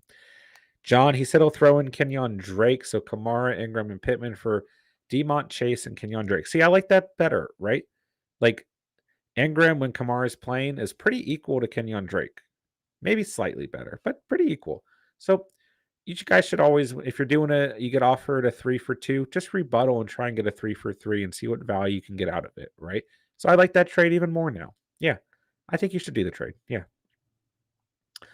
Duke Barkley is playing tonight, right? He's still game time, and nothing is really clear if he's starting. Yeah, I haven't heard anything, surprisingly. Let me pull up here and see if there's any news. It looks like Gronk's been activated 6 minutes ago. Yeah, Gronk's playing tonight, boys. That should be interesting. Let me pull up here and see if there's any news. Ronald says Barkley will play. Let's see here. Gosh, I was looking at my score in my league, in which I lost by 18 points. What I'm seeing is he is. This is 2 days ago. I don't see any for sure updates. Let's see here. Matt, I lost so badly this week. No Kamara, Mitch, Hollywood, and Cordero really hurt me. My playoff hopes are up to other people losing now, which sucks. Hey, it sucks, but it can still happen, man. Don't lose faith, man. Don't lose faith. It can still happen. Ronald, they have film of him running in practice, swinging his hip and juking, and they have him questionable, but he will play. Yeah, I think he's going to play as well. But just looking at, I don't see anything that says it for sure. But we'll see what happens. I think he'll play. I'm optimistic. All right, guys, make sure you hit that like button if you haven't done so already. If you're listening in and you're new to the channel, make sure you hit that sub button down below. And we'll keep on hanging out for a bit longer. Like I said, dropped week 12 waiver wire must adds today. So make sure you guys go check that out. Drop a like, drop a comment on that video. We'll have our must start defenses dropping tonight as well. To make sure you guys check that out tonight. Steven will be working pretty hard on that. So he always appreciates when you guys drop by. Tomorrow night, Steve and I will both be on by 8 p.m. Week 12 Fantasy Q&A. And Wednesday night, we'll both be on as well. Thursday night, we should both be on as well. All right, let's see here.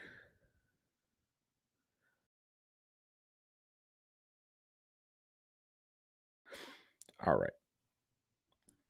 Sorry about that, guys. Okay. Booker is injured too, so you can't do anything now. Yeah, that's the thing. Thought about picking up Booker, like just in case he plays this week, but yeah. Matt, you versus Steven and Madden tomorrow. Oh, you know it, bro.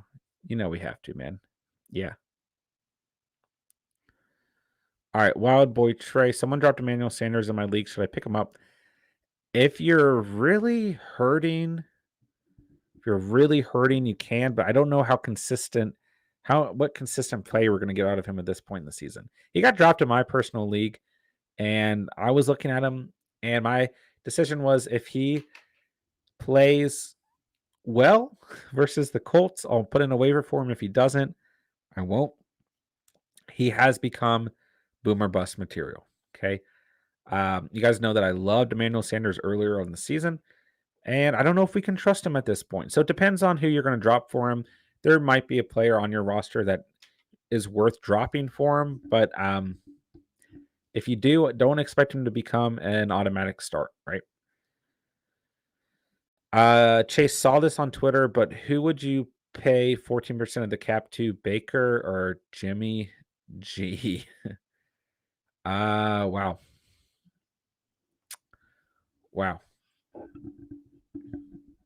Jimmy's gone in the Super Bowl at least. I love Baker too. You guys know I love my Baker Mayfield, man. Who?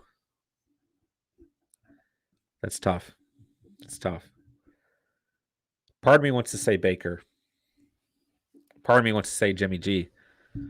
But it's really like I'm not in love with either decision, right? Who would you guys pick? Jerry, I enjoyed the stream. This is sometimes the only form of communication I get. Hey, we're happy to have, happy to do that for you, Jerry, of course. We enjoy having you here as well, my dude. Chase, voting was about 50-50. Yeah. We'll see. I mean, you should find out a clear answer within the next 30 minutes, I would assume. Jerry, what's the score between you and Steven and Madden? Oh my gosh, I'm forgetting. I want to say 6-7.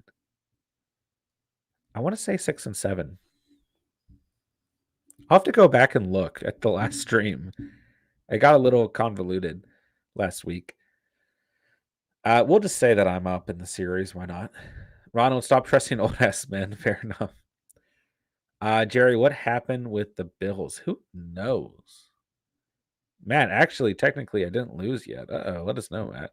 Yeah, Jerry, I don't know what to say. I mean, I will say I'm not underestimating the Colts at this point.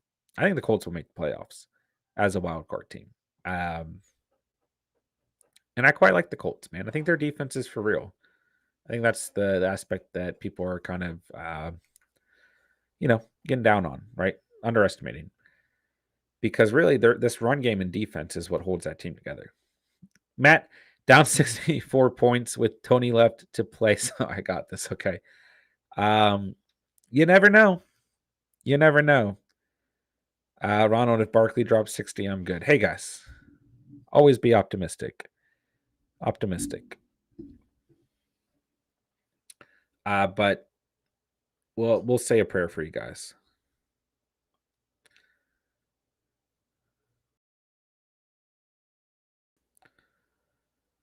All right, let me send this. All right. If Tony drops 65 points, I'll donate $1,000. Fair enough, man. If I can, you have my word. Okay. If I better find a way to contact the Giants and get them to use Tony every play tonight. All right. Saquon Barkley is active. Just got the update. Look at that. Saquon Barkley will play tonight.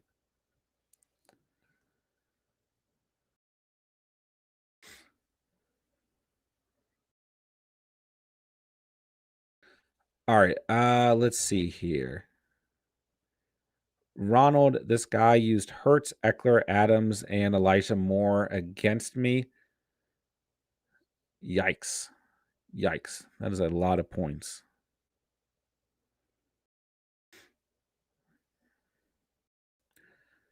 A lot of points at once. All right. I'm a Tony owner too, and I believe he can bring me back tonight. We'll see.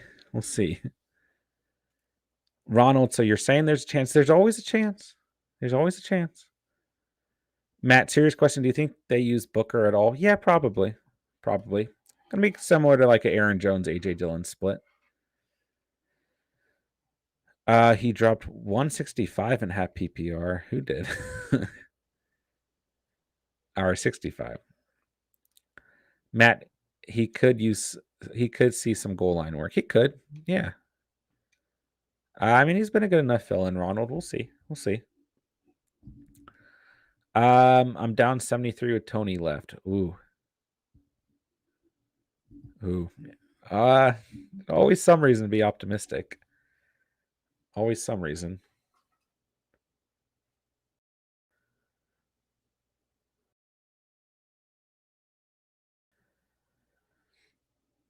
All right, let's see here. Oh no, the guy got 165 against me. I was like, who dropped 165?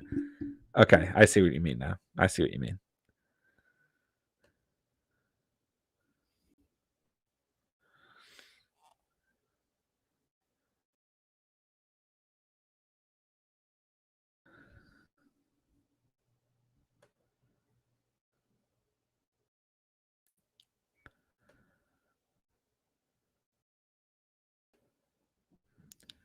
All right, I wonder what the craziest Monday Night Miracle in fantasy history. Ooh.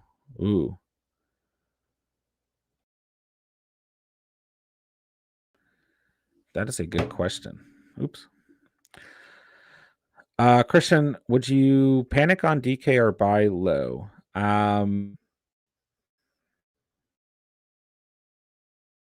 would buy DK low. I think he gets back on track here.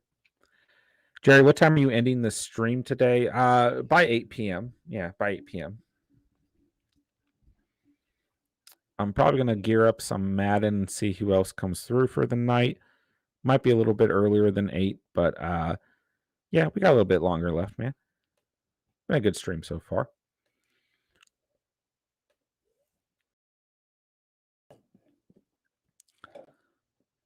Yeah, I mean, DK was a top 5 receiver 2 weeks ago.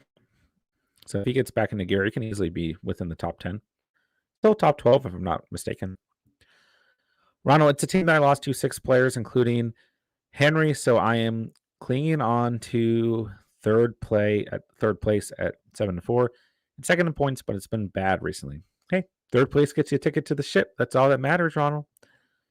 Christian, Keenan Allen did so good again, 20 points and no touchdown. Would you have him top 5 in PPR? Definitely top 10. Definitely top 10. But it's tough to call right now. All right, let's see. Let's get readjusted here. All right.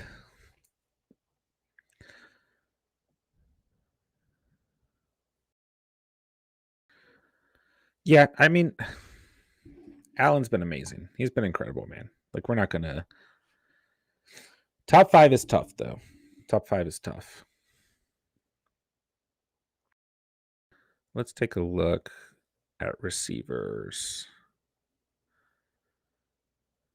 at this point. So before this week, we've got Kupp, Hill, Debo, Jamar Chase, and Adams. I think Justin Jefferson's going to creep in there. Before this week, Allen was number 18. So for him to jump up to top 5 is kind of difficult.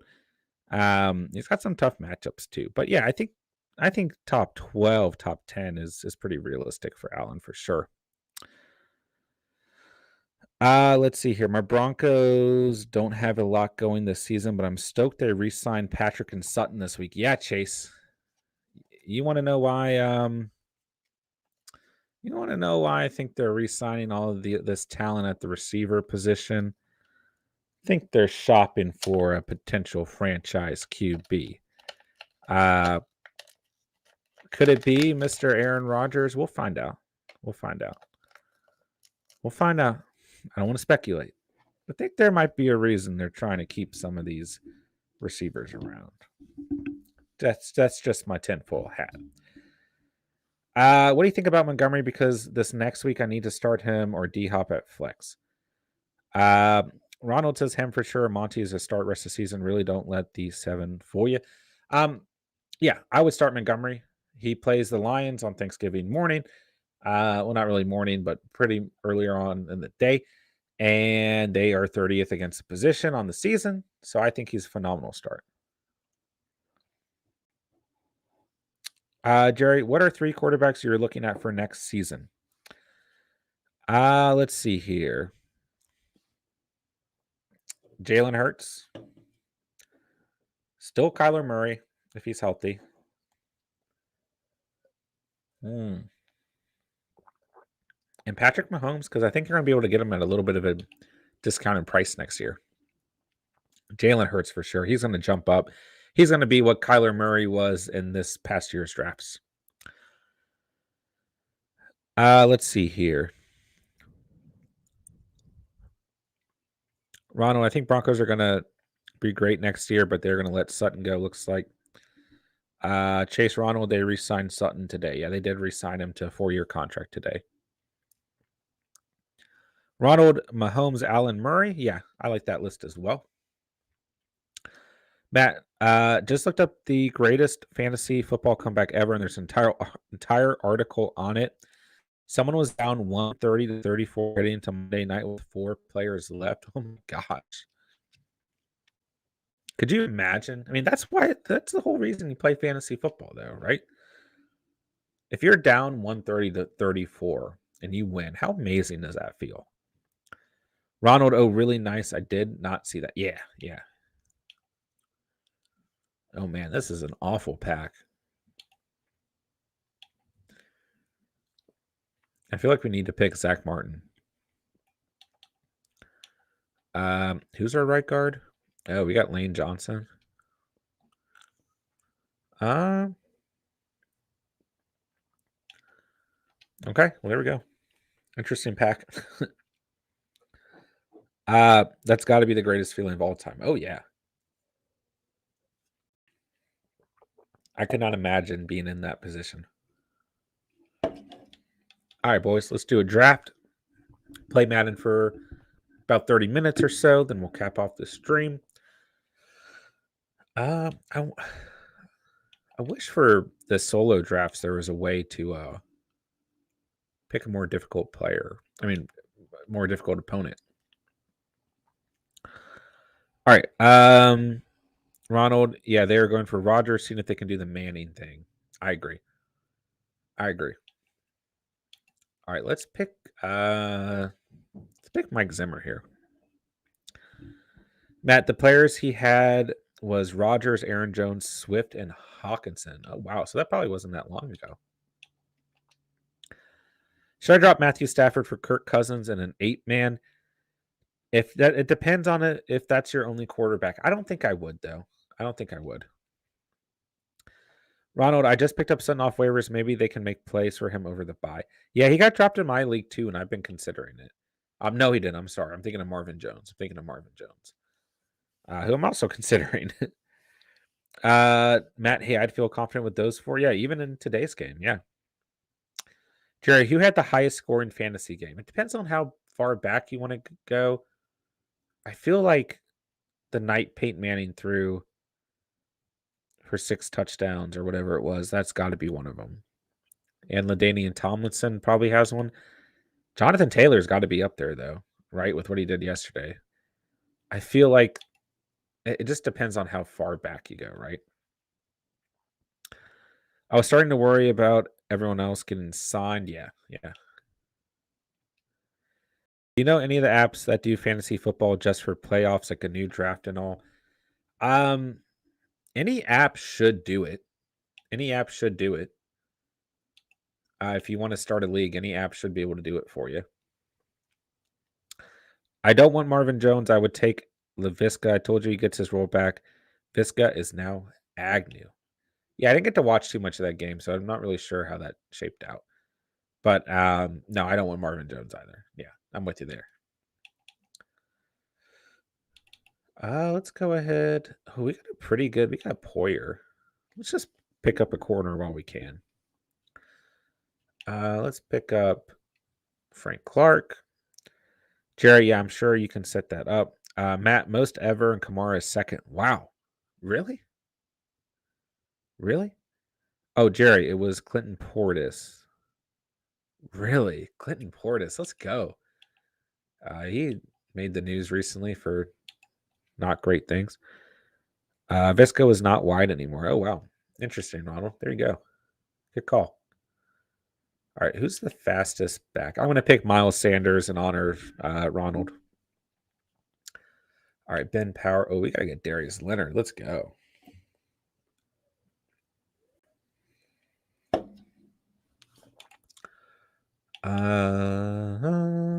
Let's pick Robert Quinn. Why not? A few kids. What's going on, man? Barkley's playing. Yeah, he sure is. Officially activated for the night. Ooh, Darren Waller. Yeah, let's pick Darren Waller. Go double tight end here. Oh my gosh, we got no receivers. Let's pick Cortland Sutton in honor of him getting signed today. Okay, good. We're getting some receivers. Let's get Chris Godwin. We've got pretty good safeties. No, we need another safety, don't we? Not really, but let's pick Eddie Jackson's phenomenal in this game. We're picking Eddie Jackson. All right, Bradley Chubb. Let's go Miles Jack here. Let's go Miles Jack.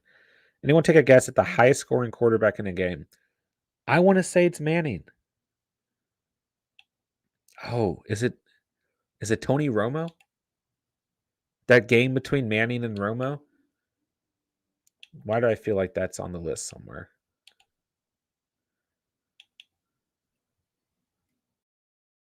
Oh, I feel like we have to pick Shaq Lawson, but I'm picking Jair Alexander. All right, Jawan Taylor. Oh, we need. Ooh, Adam Thielen. We don't need Gronk. Let's pick up Thielen. Visca is now should be rostered in 14-man leagues. He probably is in most, don't you think? It was Michael Vick. Okay. I should have been able to pick that one. Who do we go Trent Williams? Or do we just take Oh man, this is such a tough round. I really want Christian McCaffrey.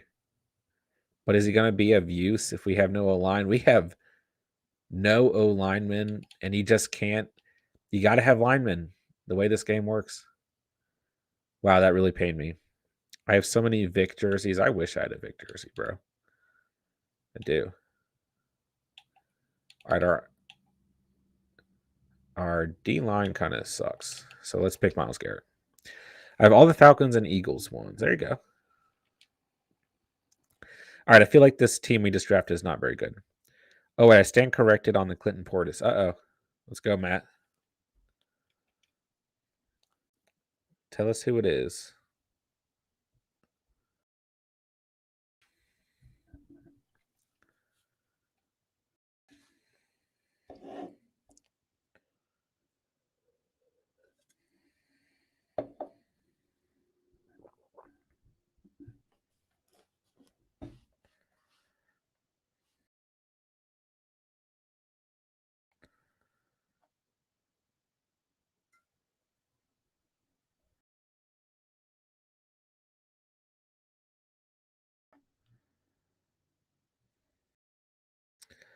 It was actually Jamal Charles. Oh, I believe that. I believe that. You mean Doug Martin? Jamal is 1 from 13, I believe. Yeah, Jamal Charles was filthy back in the day, man. All right, let's see if we can't get a Madden dub on the night. Knowing our history, probably not, but we'll see. This team I just put together is really strange. Really, really strange. All right, let's see what this playbook's like. All right, we got Miles Sanders. Not many offensive linemen. Why is Ferkser in the game when I went out and drafted 2 tight ends? We have Waller and Hawkinson, right? I don't understand how it puts together some of these teams. Oh, well. Okay, Waller's out here. Woo. That was scary. All right, guys, let me know what else you guys need heading into week 12. I mean, I know it's, it's early in the week. Any thoughts from week 11? Welcome as well. Like I said, must start defenses dropping tonight. Week 12 waiver wires added, or waiver wire additions, I should say, dropped earlier today. Make sure you guys check those out. Drop a like, drop a comment on those videos. Show us some support. Outside of that, man, I'm going to have a little series going this week, best strength of schedules for each position for the fantasy playoffs. I've already dropped running backs. I'm going to drop quarterbacks in the morning, so make sure you guys check out those videos during the week. We'll get receivers and tight ends out as well, maybe even defenses. Why not? So yeah, we'll have plenty of content this week. Week 12 fantasy Q&A will kick off tomorrow. We'll also, of course, have week 12 fantasy Q&A basically every night of the week. So make sure you guys stay tuned throughout the week as well. And yeah, just trying to get you guys the schedule for the week overall. Oh gosh, bad play there. Charles had 195 receiving yards, 4 passing touchdowns, and a rushing touchdown. Jeez. Current player who's in second place, not Kamara. Who? It's got to be Henry or Taylor, right? Oh gosh, I had a wide open man. Oh, he thought I was going to throw it. Or a receiver, Tyreek Hill. Tyreek Hill?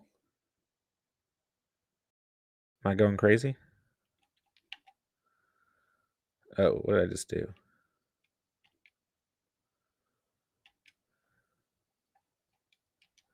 Oh man, if I can pull this play off. Yep. There we go. Little dink and dunk offense going on here. Bingo. Tyreek Hill? Which one was it? I feel like I named like 5 players. Ooh, look at that little juke. Hill from last year is one. Yeah, I believe that.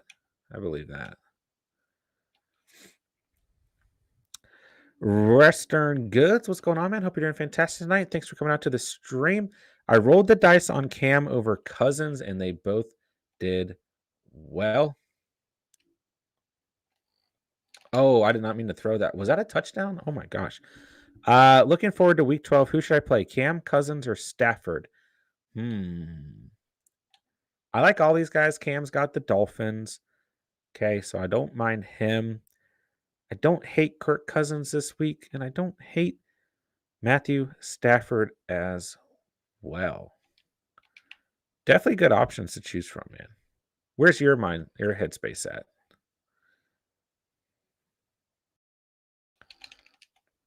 Let's go. That play was ridiculous. Oh my gosh, she's got to be so angry. I mean, I would be angry if that play just happened to me. That was a ridiculous play. All right, I'm sorry, Western Goods. I did not mean to get away from your question there. But let's take a look here. So Kirk Cousins, Captain Kirk, coming off of one of his best games, the performance has got the 49ers. They are not good against position, 23rd against opposing quarterbacks right now. So he's a solid start, man. Then we go to Matthew Stafford. Okay. He's got Green Bay. He's got the toughest matchup out of these 3 guys. So for me, it's Cousins or Cam, which is crazy because Stafford is still Matthew Stafford. But I want to lean Cousins or Cam here. Let's see here. Ronald, JT, yeah, Jamal Charles. And the last in the top 5 is randomly Doug Martin, right? I don't know. It's crazy that Will Fuller's in the top 10. Forgot that he put up 53. Yeah, he's had some wild games. Yeah, I believe that. All right. Are the Titans 8-3 or 8-2? 8-3 now, right? Yeah. Western Goods, Cousins or Cam, Green Bay at home versus Rams. I don't know. Yeah, I would lean with Kirk Cousins or Cam there. They've got the better matchups, but I mean Matthew Stafford can still play well against, defense is good against the position, of course. Oh, this guy's got Lamar Jackson. I'm just gonna have to blitz and spy on him. Oh, that was painful. That was painful. Ronald, they've played 11 games. There you go. He put up 55 LOL. Yeah, it's like super random. And the Fuller put up like 2 the week after. Yeah.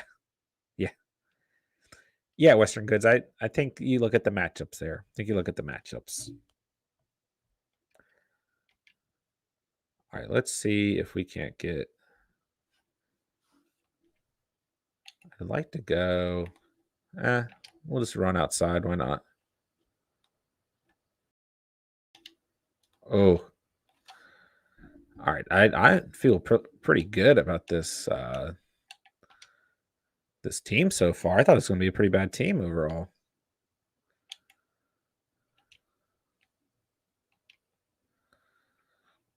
All right, I don't know. I think this is going to be like a 1-yard gain at best. Oh, okay. Will Fuller's Tyler Lockett at the highs and lows were just a little bit more extreme. Fair enough. All right, let's go slants here. Drew Bennett is top 5. Really? All right, we threw out of the sack. Let's go. All right, let's see what happens, boys. Intense drive here. Molly, Rock, Lee looking for a defensive stop here. All right, let's see if this linebacker comes off Waller or not. Sutton wide open. Let's go. All right. Still not if he scores, he's got time. He gets the ball back after half, so no reason to give up here. Sometimes it's not the player, it's the defense. Yeah, that's true. A little bit of both too. So it's definitely true. All right, guys, what game in week 12 are you most looking forward to? I've got Rams and Packers. I think that's going to be a great game. And I'm looking forward to some Thanksgiving football. Always does the trick as well. All right, let's see what type of attack this guy rolls out with. I mean, he's got Lamar Jackson, so. And it's Antonio Gibson's good in this game.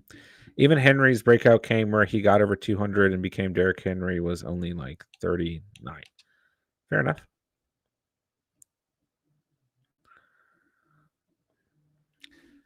All right, guys, give me 1 second. I've got a work phone call. Hold on.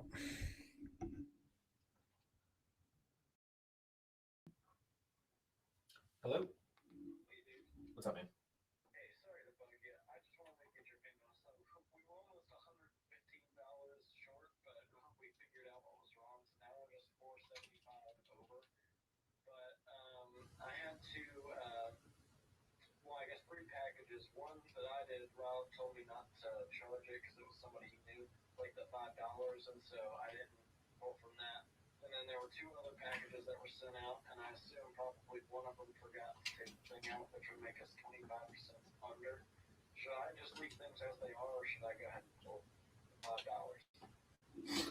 Yeah, you can go and pull it. Whatever you think's best, either way.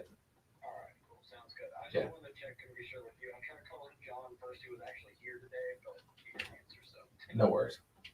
All right, appreciate it. All right, man. So you're welcome, man. All right, have a good night. You as well. All right, see you.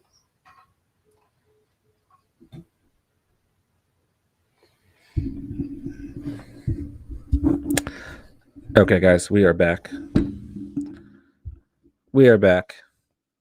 Duty calls. What are you going to do? All right, let's see here. Oops, I didn't mean to do that. I forgot. That took Madden off the screen. I'm sorry, guys. Well, I got scored on while I was taking that work call. But it's all good. All right, let's see here.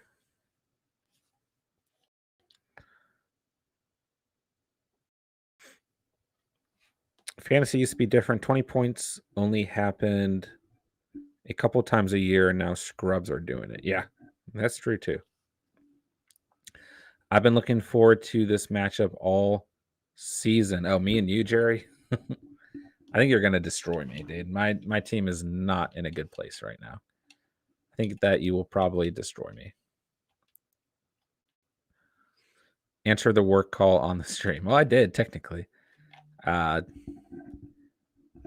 Breaking. Dalton to start for Bears on Thursday. Justin Fields ruled out on Thanksgiving Day.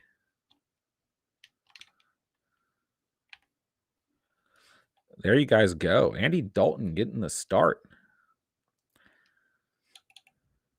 He played pretty well in Justin Fields' absence. So that should get interesting. Oh, I did not mean to press that button. Oops. Okay, that kind of worked out. Picked up 6 and got out of bounds.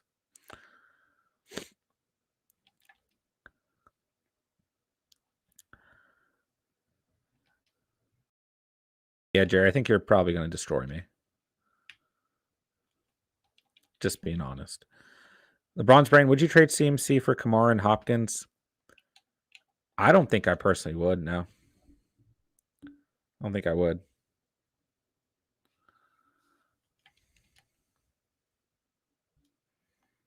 Oh, Miles Sanders. Let's go. Let's go. Let's go for 2, boys.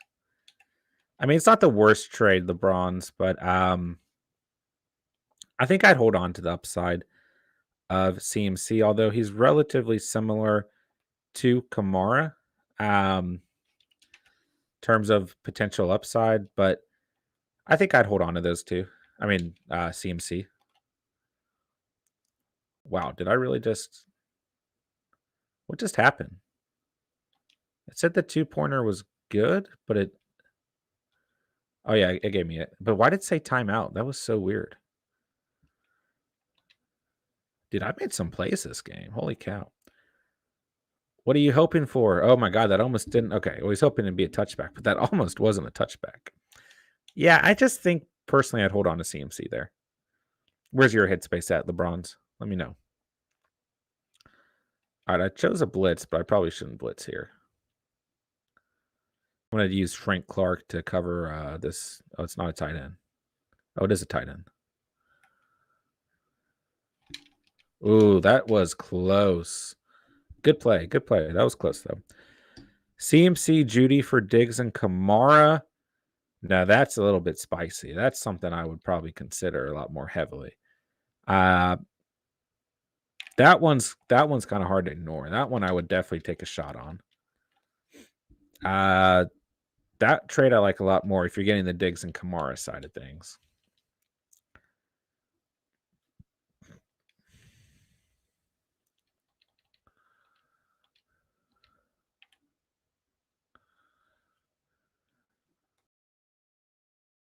Ooh, good play here. Good play. There we go. I mean, this guy's right in this game. He's going to get the ball back after half. I think he'll probably go for 2 here as well. He left a little bit too much time on the clock to give me something to do, though. We'll see what happens. He's going to get this 2-pointer. I'm not going to waste a timeout on it. Oh, he didn't run it? Okay. Still good play. Good play. Adam, what's up, man? Traded Michael Carter and T. Higgins for Montgomery and Galladay. Well, right now, I think if you're in a win-now situation, Montgomery's the guy to have. And even if you're not, he's going to be very, very valuable come fantasy playoff time. So I don't hate this trade at all. Carter's probably going to miss this week and maybe even another week. So I like this trade. Not really a huge difference in T. Higgins and Galladay for me. Maybe I'd slightly lean T. Higgins, but he played very badly versus the Raiders. So, yeah. Carter's high ankle sprain 2 to 3 weeks. Yeah. I like me some Ty Johnson. Call me crazy.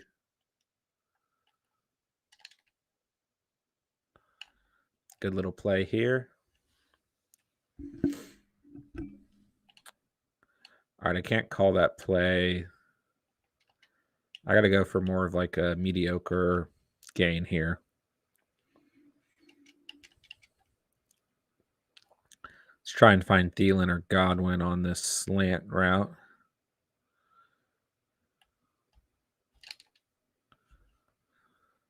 Good play, baby. Good play. Man, he wants to pick one so bad.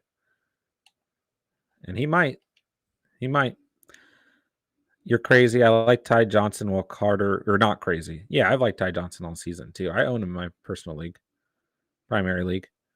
AJ Dillon was great and didn't even need a touchdown for RB2 production. Yeah, did not score. It's true. My team was a huge disappointment, so I don't know. You talking about our matchup, Jerry? I think you're going to destroy me. Lots of pass work, yeah. Double-digit fantasy day, no touchdown, always a good sign, man. Always a good sign. Watch him. He's gonna hover this like his life depends on it. What was that throw, man? We had Sutton wide. Wide. All right, I'm going to call this slants again. People are hoping for RB1 production, but you'll take it. Yeah. Yeah, I think Ty Johnson's one of the top waiver additions on the week, my humble opinion. Did he get out of bounds? Dude, screw this. I'm going for it all. That was such a bad play. Oh my gosh, the replay of this was awful. Elijah Moore has to be one. Yeah, if he's available in your leagues, absolutely. That on the waiver streams, that's basically the sentiment we came to. 2 Jets, number 1 and number 2 on the week. Oh, that was close to a touchdown, man. Close. Mooney, number 2. I don't think Mooney's going to be available in a lot of leagues. But if he is, yeah, I mean, Mooney should be picked up. All right, we're holding on to a 8-point lead. We got to make a defensive stand here. Got to. We'll see what happens.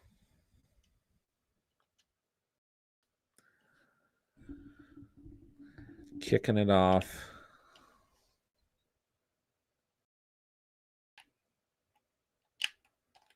Ooh, little glitch there.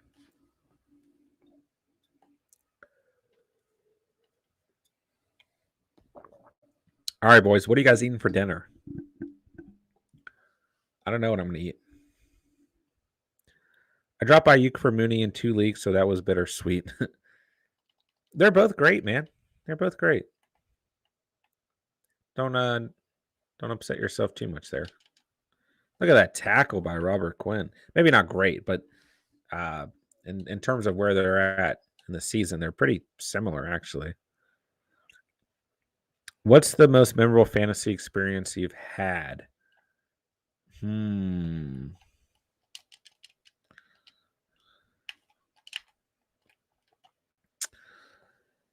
know, Steve and I played each other in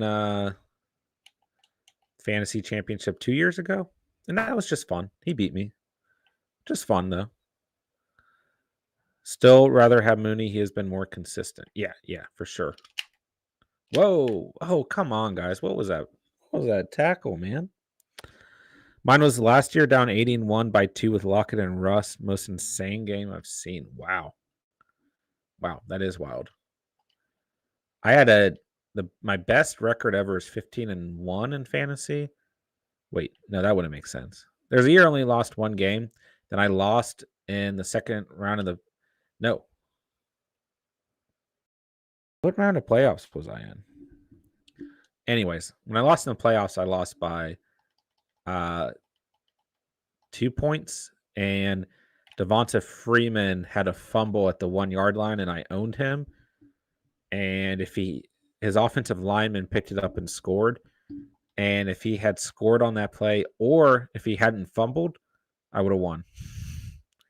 So that's pretty memorable, not for a good reason, though.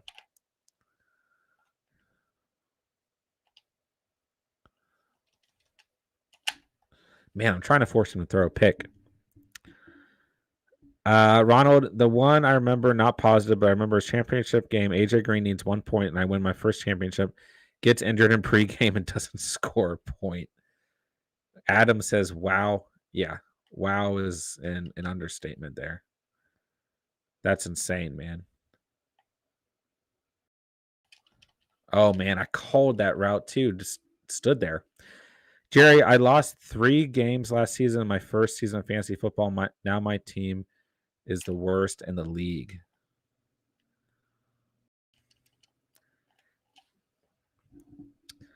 Hey, man, it happens. Just keep doing what you do, my guy. You'll bounce back. That was when AJ Green was my number 1 pick. Oh, yeah, I figured as much so. I figured.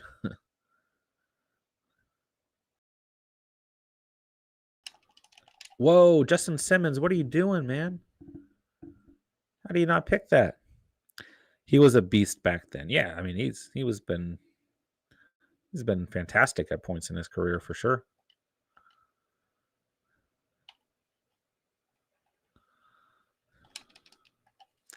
All right, can we make a goal line stand? Not really a goal line stand, but can we make a stand in general here?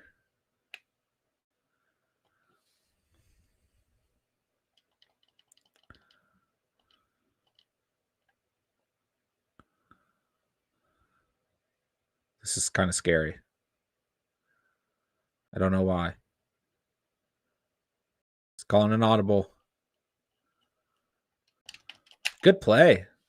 I like that play call. That was a good play. All right, does he go for 2? I'm going to call a blitz.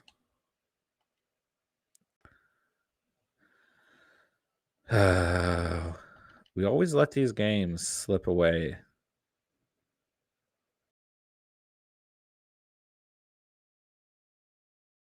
Oh, this is intense. This is intense. Let's go. Get up, get up, get up. Oh my gosh. All right. I still haven't won a championship yet. Been playing since 2017. I've had a power squad in 3 of the years. Yeah. It's hard to win a fantasy championship. You know, like it's hard to make top 3. It's really hard to win a fantasy championship. So don't beat yourself up too much. And keep on grinding, my guy. Keep on grinding, Adam. It's really hard to win a fantasy championship. It's what makes it so much fun, though. Partly so, at least. Yeah, things get really difficult in the playoffs. Yeah, Jerry. I mean, you can be the best team in the league all season long, and then all it takes is 1 game. 1 game. Well, I don't know if I like this play.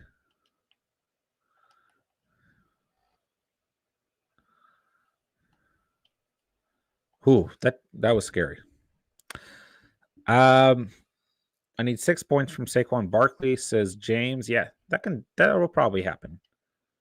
I'd be highly surprised if that does not happen. I think you got that locked up, James. Jerry, I get so nervous to think way too much about my picks. Yeah, fantasy playoffs are a scary time. Very scary time. Oh, did he stop us? Oh my gosh, he stopped us. You know we're going for this. You know we're going for this. Would you take this trade? T. Higgins and Jerry Jeudy for Mike Gesicki. I have George Kittle also. Yeah, I don't hate this. I don't hate this.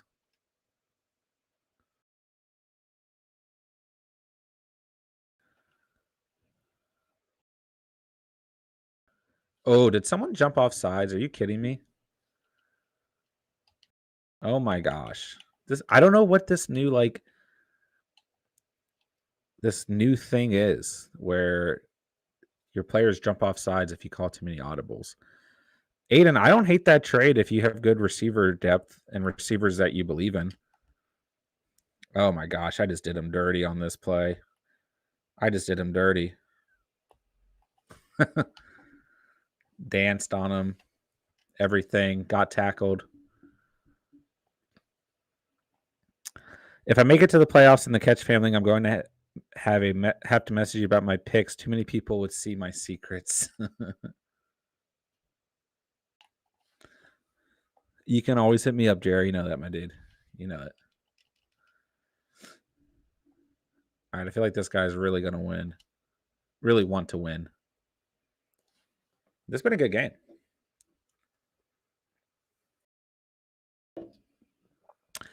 Would you be giving up Judy and Higgins or getting them? Yeah, that's a good question, too. That's a good clarification for Aiden. James, would you trade CMC for Kelsey?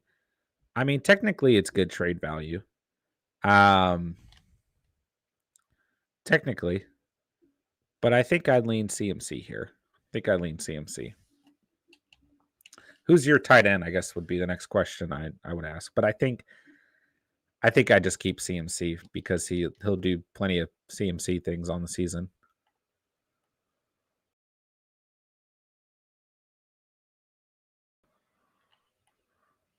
Oh, I didn't know if he was going to run that. Doesn't matter, CMC. Yeah, I think I'd stick with CMC too. I think I agree with you, Ronald. Oh, what are you doing, Myles Garrett? Yeah, this is what this guy should have been doing all game because I'm not very good at defending quarterbacks like Lamar Jackson in this game, if you can't tell. All right, can I like call a spy play? I need a spy that doesn't ruin Whoa, I pressed every button. I pressed B to switch to Simmons and then moved up to blitz and nothing happened. Good play by him. We were bringing that pressure. It's positional advantage. They both have it, so you take the more points. Fair enough. Fair enough. Yeah, I think I just lean CMC in general here.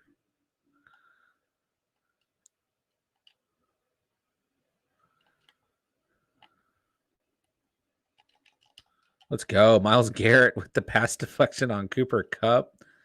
No way.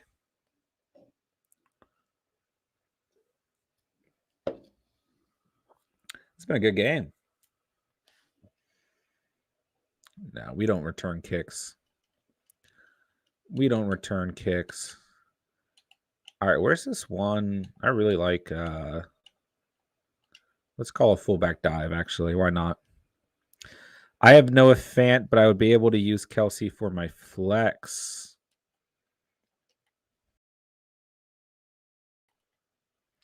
Ooh, I still think I lean. Let me know your full running backs, man. You could argue Eckler CMC, though. Sure. Dude, I'm going with another fullback dive. Stop my fullback, I dare you. Stop him. I go Fant CMC. Fant's got one of the best playoff schedules for tight ends as well, so keep that in mind. Whoa, that was a scary play. That was scary.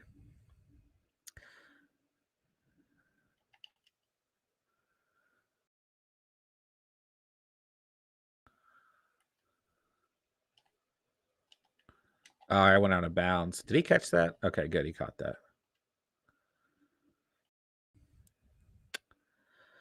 IFC CMC Swift and their handcuffs plus Drake. In that circumstance, yeah, I'm definitely holding on to CMC.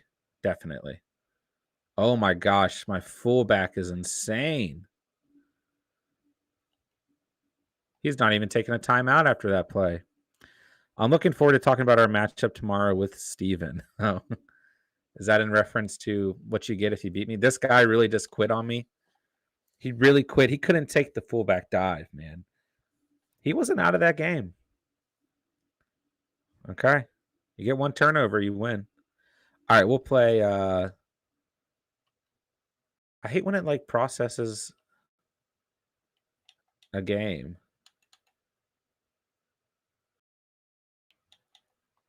Mutt ranked leadership. Where am I?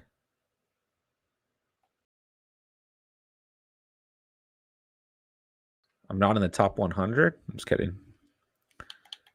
All right, let's play one more game, then we'll hop off for the night.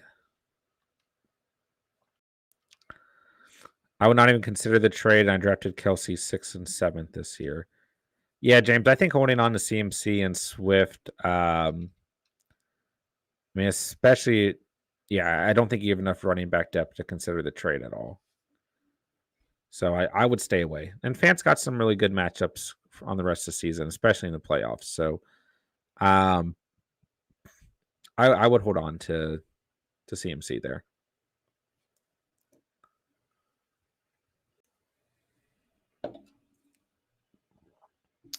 Should I want to Gallup this week or Pittman? I'm going to say Pittman all day long here.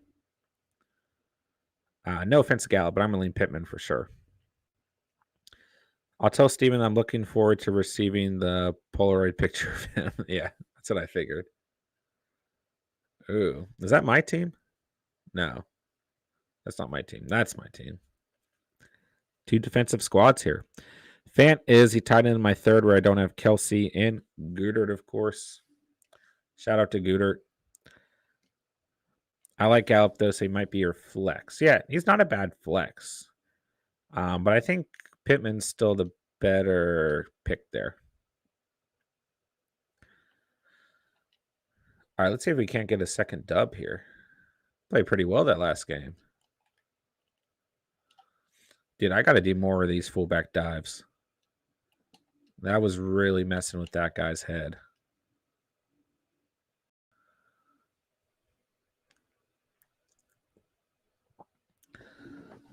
Okay, only thing on this team is my DNs are like super slow. Another game where we're going up against Lamar Jackson.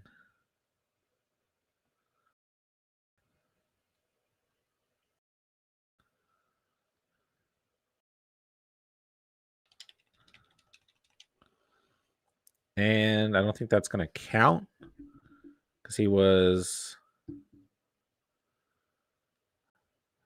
yeah, he was past the line of scrimmage. Okay.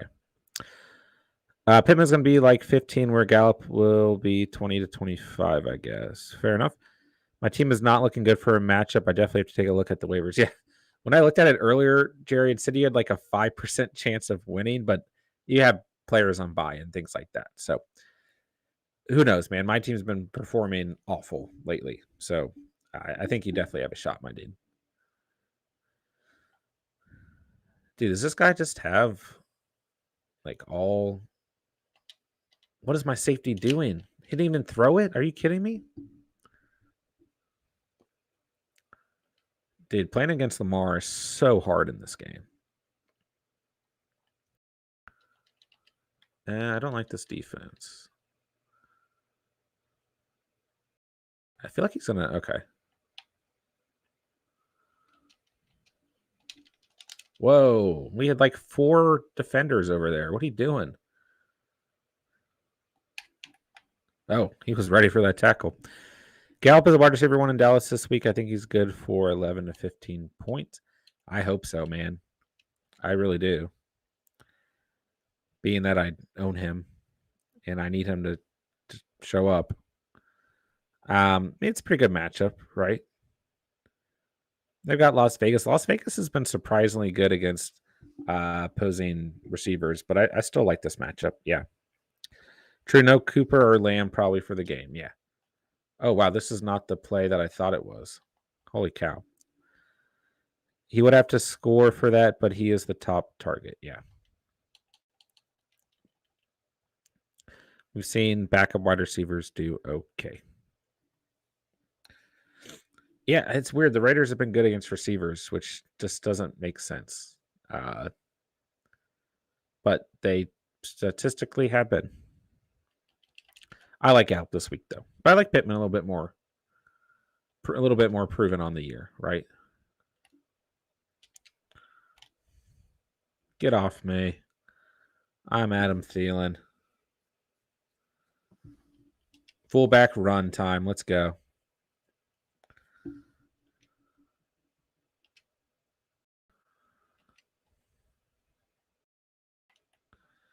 Did you see that coming? You can't stop the fullback. Okay, he stopped him. I'm going to run it again. Can't stop my fullback. He's a beast. There you go. Okay. He would oh, no new comments. I'm sorry. I don't know why I'm so infatuated with playing my fullback right now.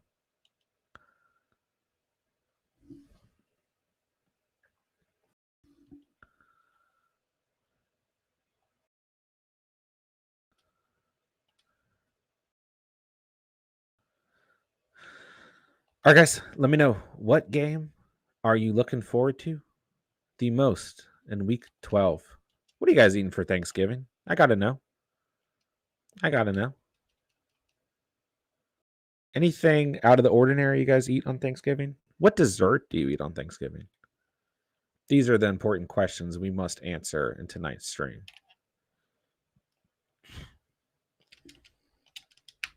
Wow, that was a very impressive completion for 1 yard.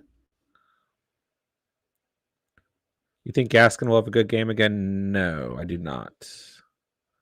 No, Gaskin, we played because he played the Jets, and they're the worst team in the league against the position. And I don't like him nearly as much this week. Could he have a decent game? Sure, but I would not really bank on it, man.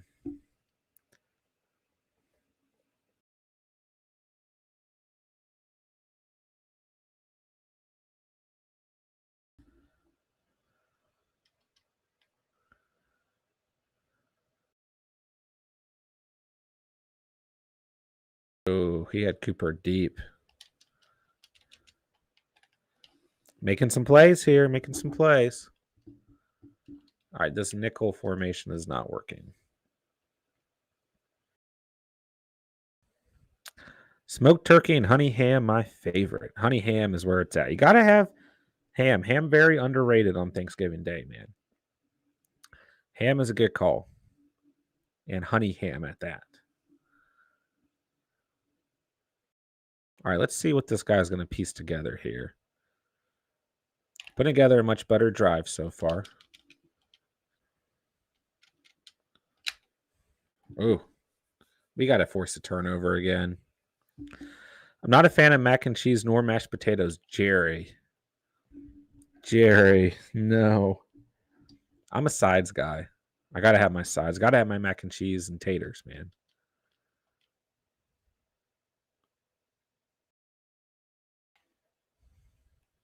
Oh, wow. I made a very wrong call there on that play.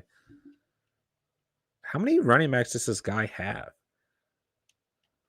Where did Nick Chubb come from?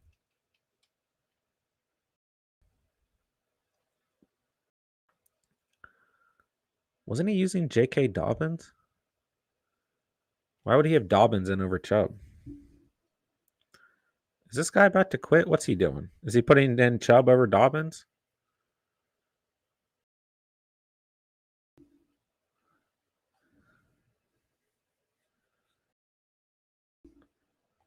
Okay. I would assume that's what he's doing. Do any of you guys eat green bean casserole on Thanksgiving? That's my jam. Very underrated.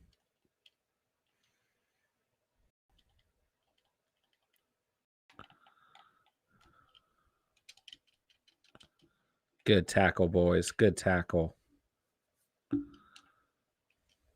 Tackle for loss. Jerry green bean casserole? Yeah, look it up, man. It's my jam. It's got those fried onions on top. It's the best. Mac and cheese a must, man. It is, Jerry. Jerry, what are you eating on Thanksgiving then? Oh, shoot. He's got his tight end wide open. Wow. That was a scary play. Remind me not to go over to your house on Thanksgiving. Fair enough. To each their own, Jerry. To each their own. Dude, you got to try some green bean casserole, Jerry. For real. Some good stuff.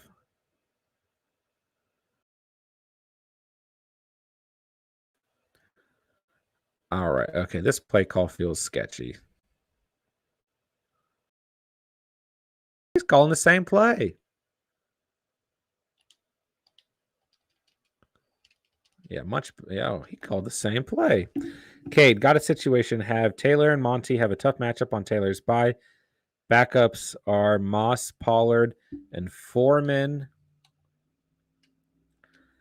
Trade Rodgers for Burrow and Swift.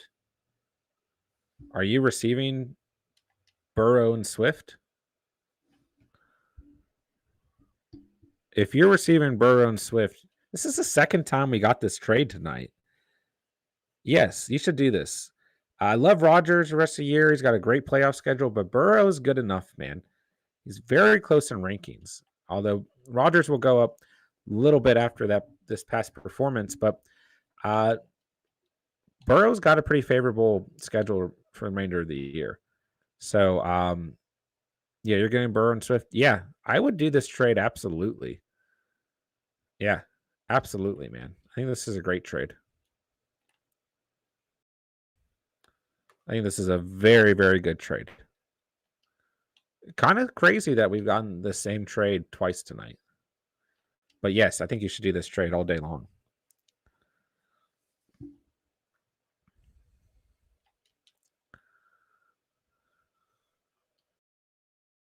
Oh my gosh, Miles Sanders is just saying no thank you. See this, Ronald? I picked Miles Sanders in honor of you, and he is just tearing this team apart. Okay. Not the best play there, but oh well. Def do that trade. Rodgers is QB 8 to 12, Burrows like 10 to 13. Yeah. And you're getting Swift. Dude, that's scary. You never trust an Eagles running back. That's right. So you're gonna end up with Montgomery, Jonathan Taylor, and Swift. I love it, man. I would do that trade all day long.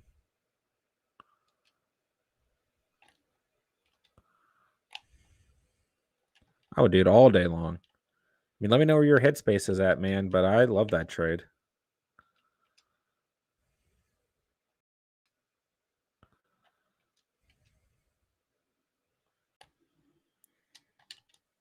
Whoa. Okay, he didn't come down with the pick.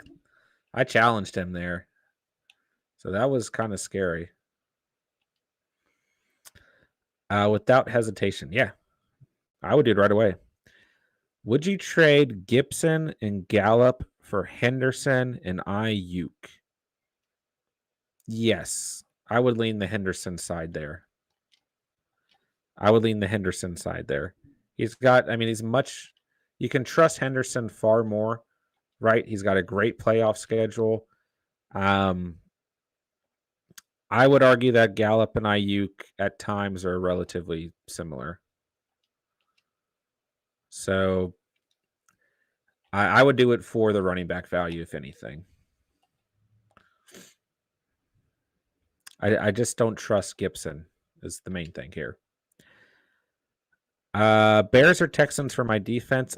Oh, I like both these guys. I like both of them on the week, at least I should say.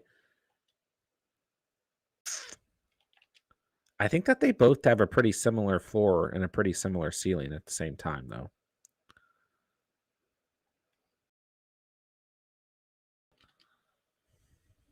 Whoa, what was that? Wait, how was that? Yeah, Bears get the Lions. They don't have a quarterback. So I kind of like that. Houston, on the other hand, I mean, they played very well this past week. Very, very well. But I don't know how much we can read into it. They get the Jets, so I like that matchup. Another team to keep an eye on that's definitely trending in the right direction. Was that a touchdown? Thank you. Is the Eagles. The Eagles, man. They get the Giants in week 12, then the Jets in week 13, then Washington, the Giants in Washington. They're going to play pretty good against opposing or defenses within that same division. So keep an eye on the Eagles as well. Dude, my fullback has 2 touchdowns. Let's go. Didn't this guy kick off to me too? I mean, Didn't I kick off to him? I don't remember. Maybe not. No, I didn't. Whoa, why was that taking so long? I think that's a good trade at LeBron's brain, the Henderson side. He said he wants Emmanuel Sanders instead of Gallup. Thoughts? That's fine. That's fine. They play kind of a similar role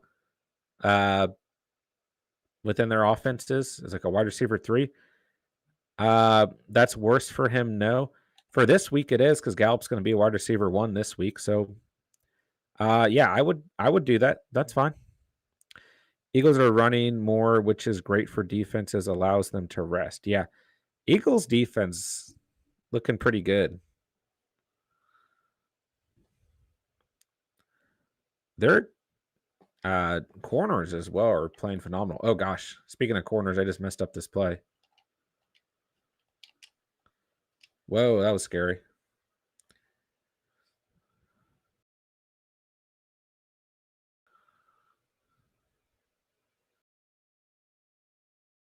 Okay, I got to call a play here. There we go. I take Gallup over Sanders all day long. I know you would. I know you would, Ronald. I can't really blame you for it. Sanders has been trending down ever since we had our debate between Emmanuel Sanders' value on the season. All right, let's keep the heat here. If this guy gets... Let's go. Let's go.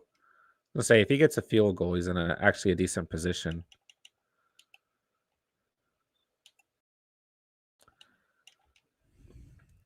Ridley is on my wire right now. I pick him up just to do it right. Yeah, yeah.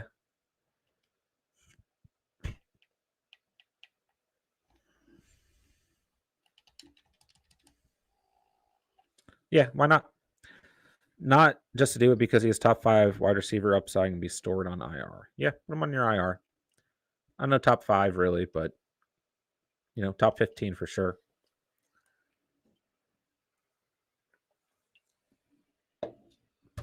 Oops. All right, guys, we'll wind down the stream after this second half of Madden. So make sure you guys get in any final questions for the night. We got a couple minutes left, though, so no reason to panic, but just want to give you guys that heads up as well. I appreciate everyone coming out tonight. It's been a great stream. Been a lot of fun tonight, as always. Appreciate you guys. Appreciate the continued support to the channel.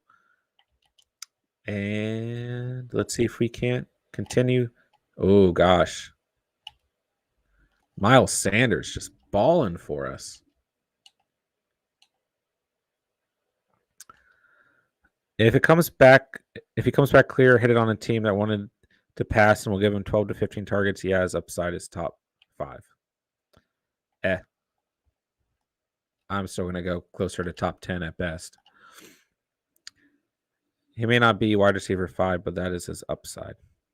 Fair enough. I wish he was balling in real life. Yeah. He's it's usually few and far between in terms of Madden in comparison to real life.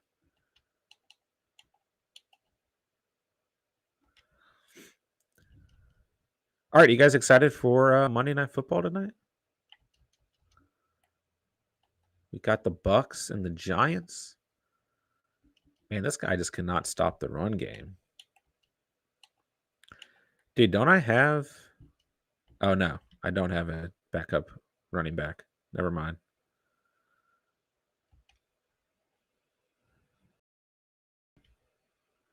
Boop. Boop.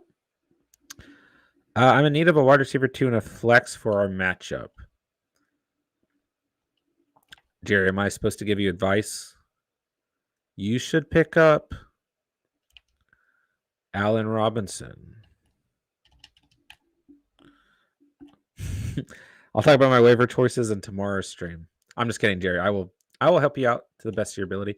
I don't really plan on making any moves for anyone in the Catch Fam League. I offered Kenyon Drake and J.D. McKissick for Ridley in one league. I don't have him. There you go. Jerry, I don't want your advice this week. Fair enough. Dude, this guy has not been able to hold me back. Of course, like the first night where we're actually winning in Madden, I have to actually get off. Dude, there's no way that I don't. I have to score. No. Don't score, Miles Sanders. We have to score with our fullback. It's the only way to do it.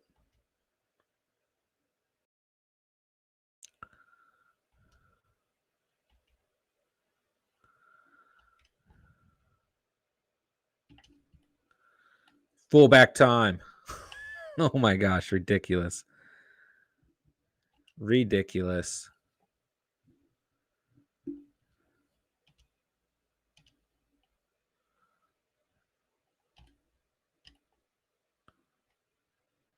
Oh my gosh. Ridiculous.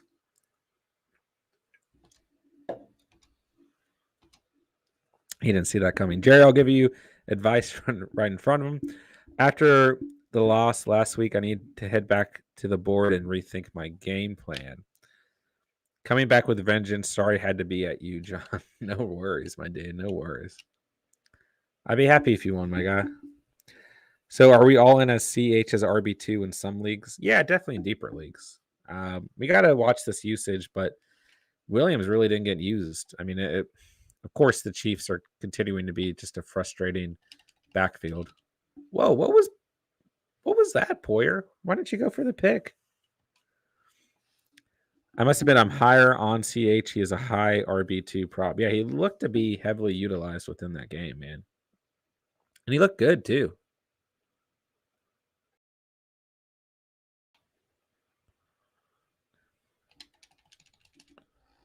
Oh, Sidney Jones. Man, this guy's taking some risky passes.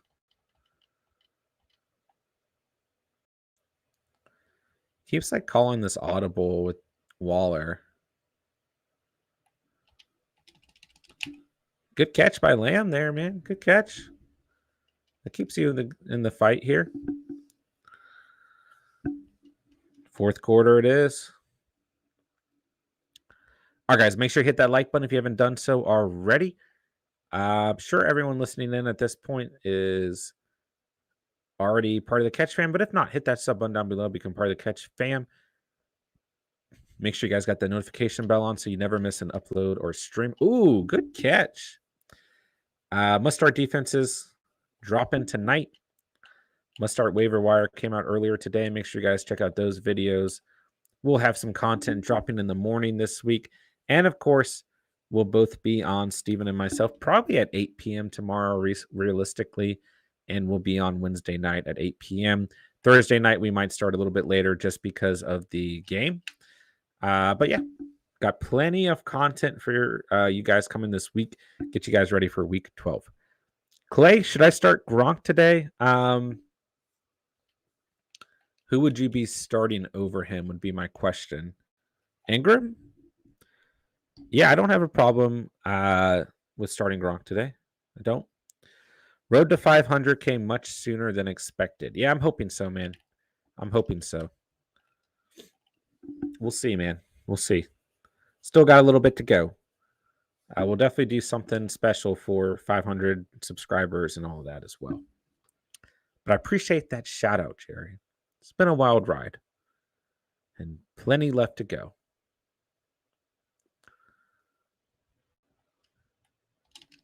Yeah, I ain't wasting a timeout on that. I mean, it's crazy that we even got 100 subscribers, in my opinion. So 500 is going to be sick.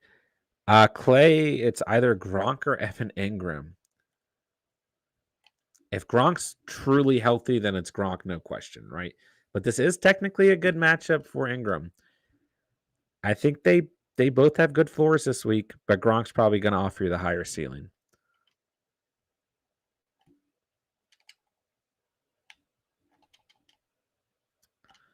Dude, this guy cannot stop me. Justin Herbert did nothing this game.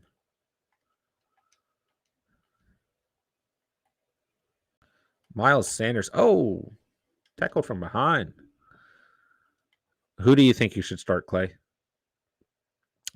Jerry, all right, I'll talk to everyone next time. Have a good rest of your day. Hey, appreciate you coming through. As always, Jerry, we will talk to you soon, my dude. Always appreciate your support to the channel and hope you have a great rest of your Monday. And enjoy some Monday Night Football tonight, Jerry. Peace out. Dude, this has been like my best night of Madden ever. My whole life. Oops. That was weird. Dude, I really just want to score with my fullback. So, like, I'm just trying to pick up 3 yards. 2-minute warning.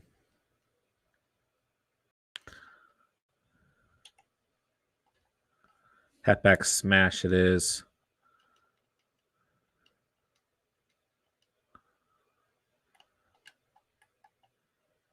Oh my gosh. What a weird play. I mean, if he holds me, he's technically in this game. Madden can get a little wild. Please tell me we score. Oh my gosh, my fullback has 3 touchdowns.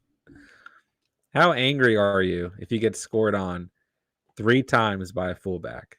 Wait, is that 4 touchdowns? Or did I throw a touchdown? I don't remember.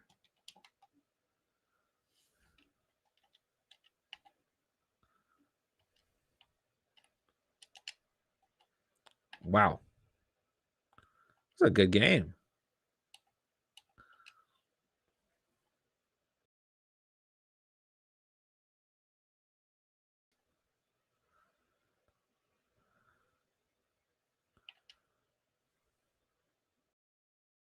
Whoa, what was that? That was cool.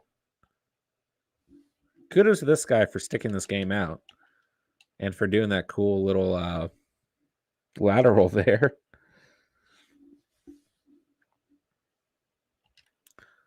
Ooh, I was going to blitz. Now I don't like that decision as much.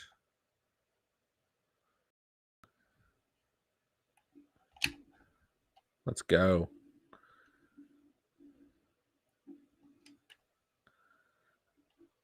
I'm kind of bummed I'm playing so well in Madden. Oh my gosh, man. What is this man doing? He's made some seriously questionable throws.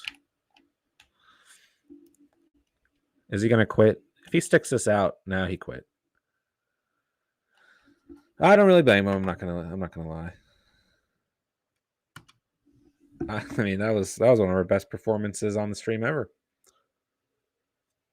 All right, guys, we'll go ahead and cap off the stream for the night. Appreciate everyone coming out. Had a great time with you guys as always. Had a blast today with the Catch fam. If you guys listen retrospectively, make sure to drop any comments, questions, concerns down below in the comment section. I'll personally respond to every single question. Make sure to hit that like button on the way out. Make sure if you're new and you listened in that you hit that sub button down below. Become part of the Catch fam tonight. Make sure you have the notification bell on so you never miss an upload or stream. We will be back on tomorrow, 8 p.m. sharp with our wonderful co-host Steven in the building tomorrow night.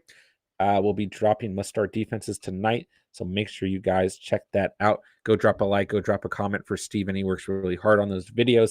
We will also, or I already dropped week 12 waiver wire editions for the week as well, so make sure you guys check that out. Oh, we got to pick a player. Let's go Bills. Let's pick a Bills player. This will be how we cap off the stream.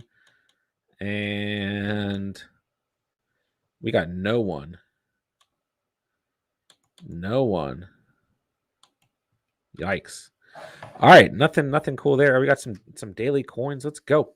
Ronald says, peace out, brother. Peace out, Ronald. Always appreciate you coming through and your continued support to the stream. Appreciate all you guys. Appreciate the Catch fam, man. You guys are wonderful. The best subscriber base we could ever ask for. Obviously, it's time for me to get off the stream. Enjoy Monday Night Football, guys. Enjoy the end of week 11 as we move forward to week 12. We will have plenty of content out this week to get you guys prepared for the week. So make sure you guys stay tuned in here at the Catch. Got nothing else to say, but thank you guys so much for watching and or listening. And remember, it's out here on the Catch. and peace.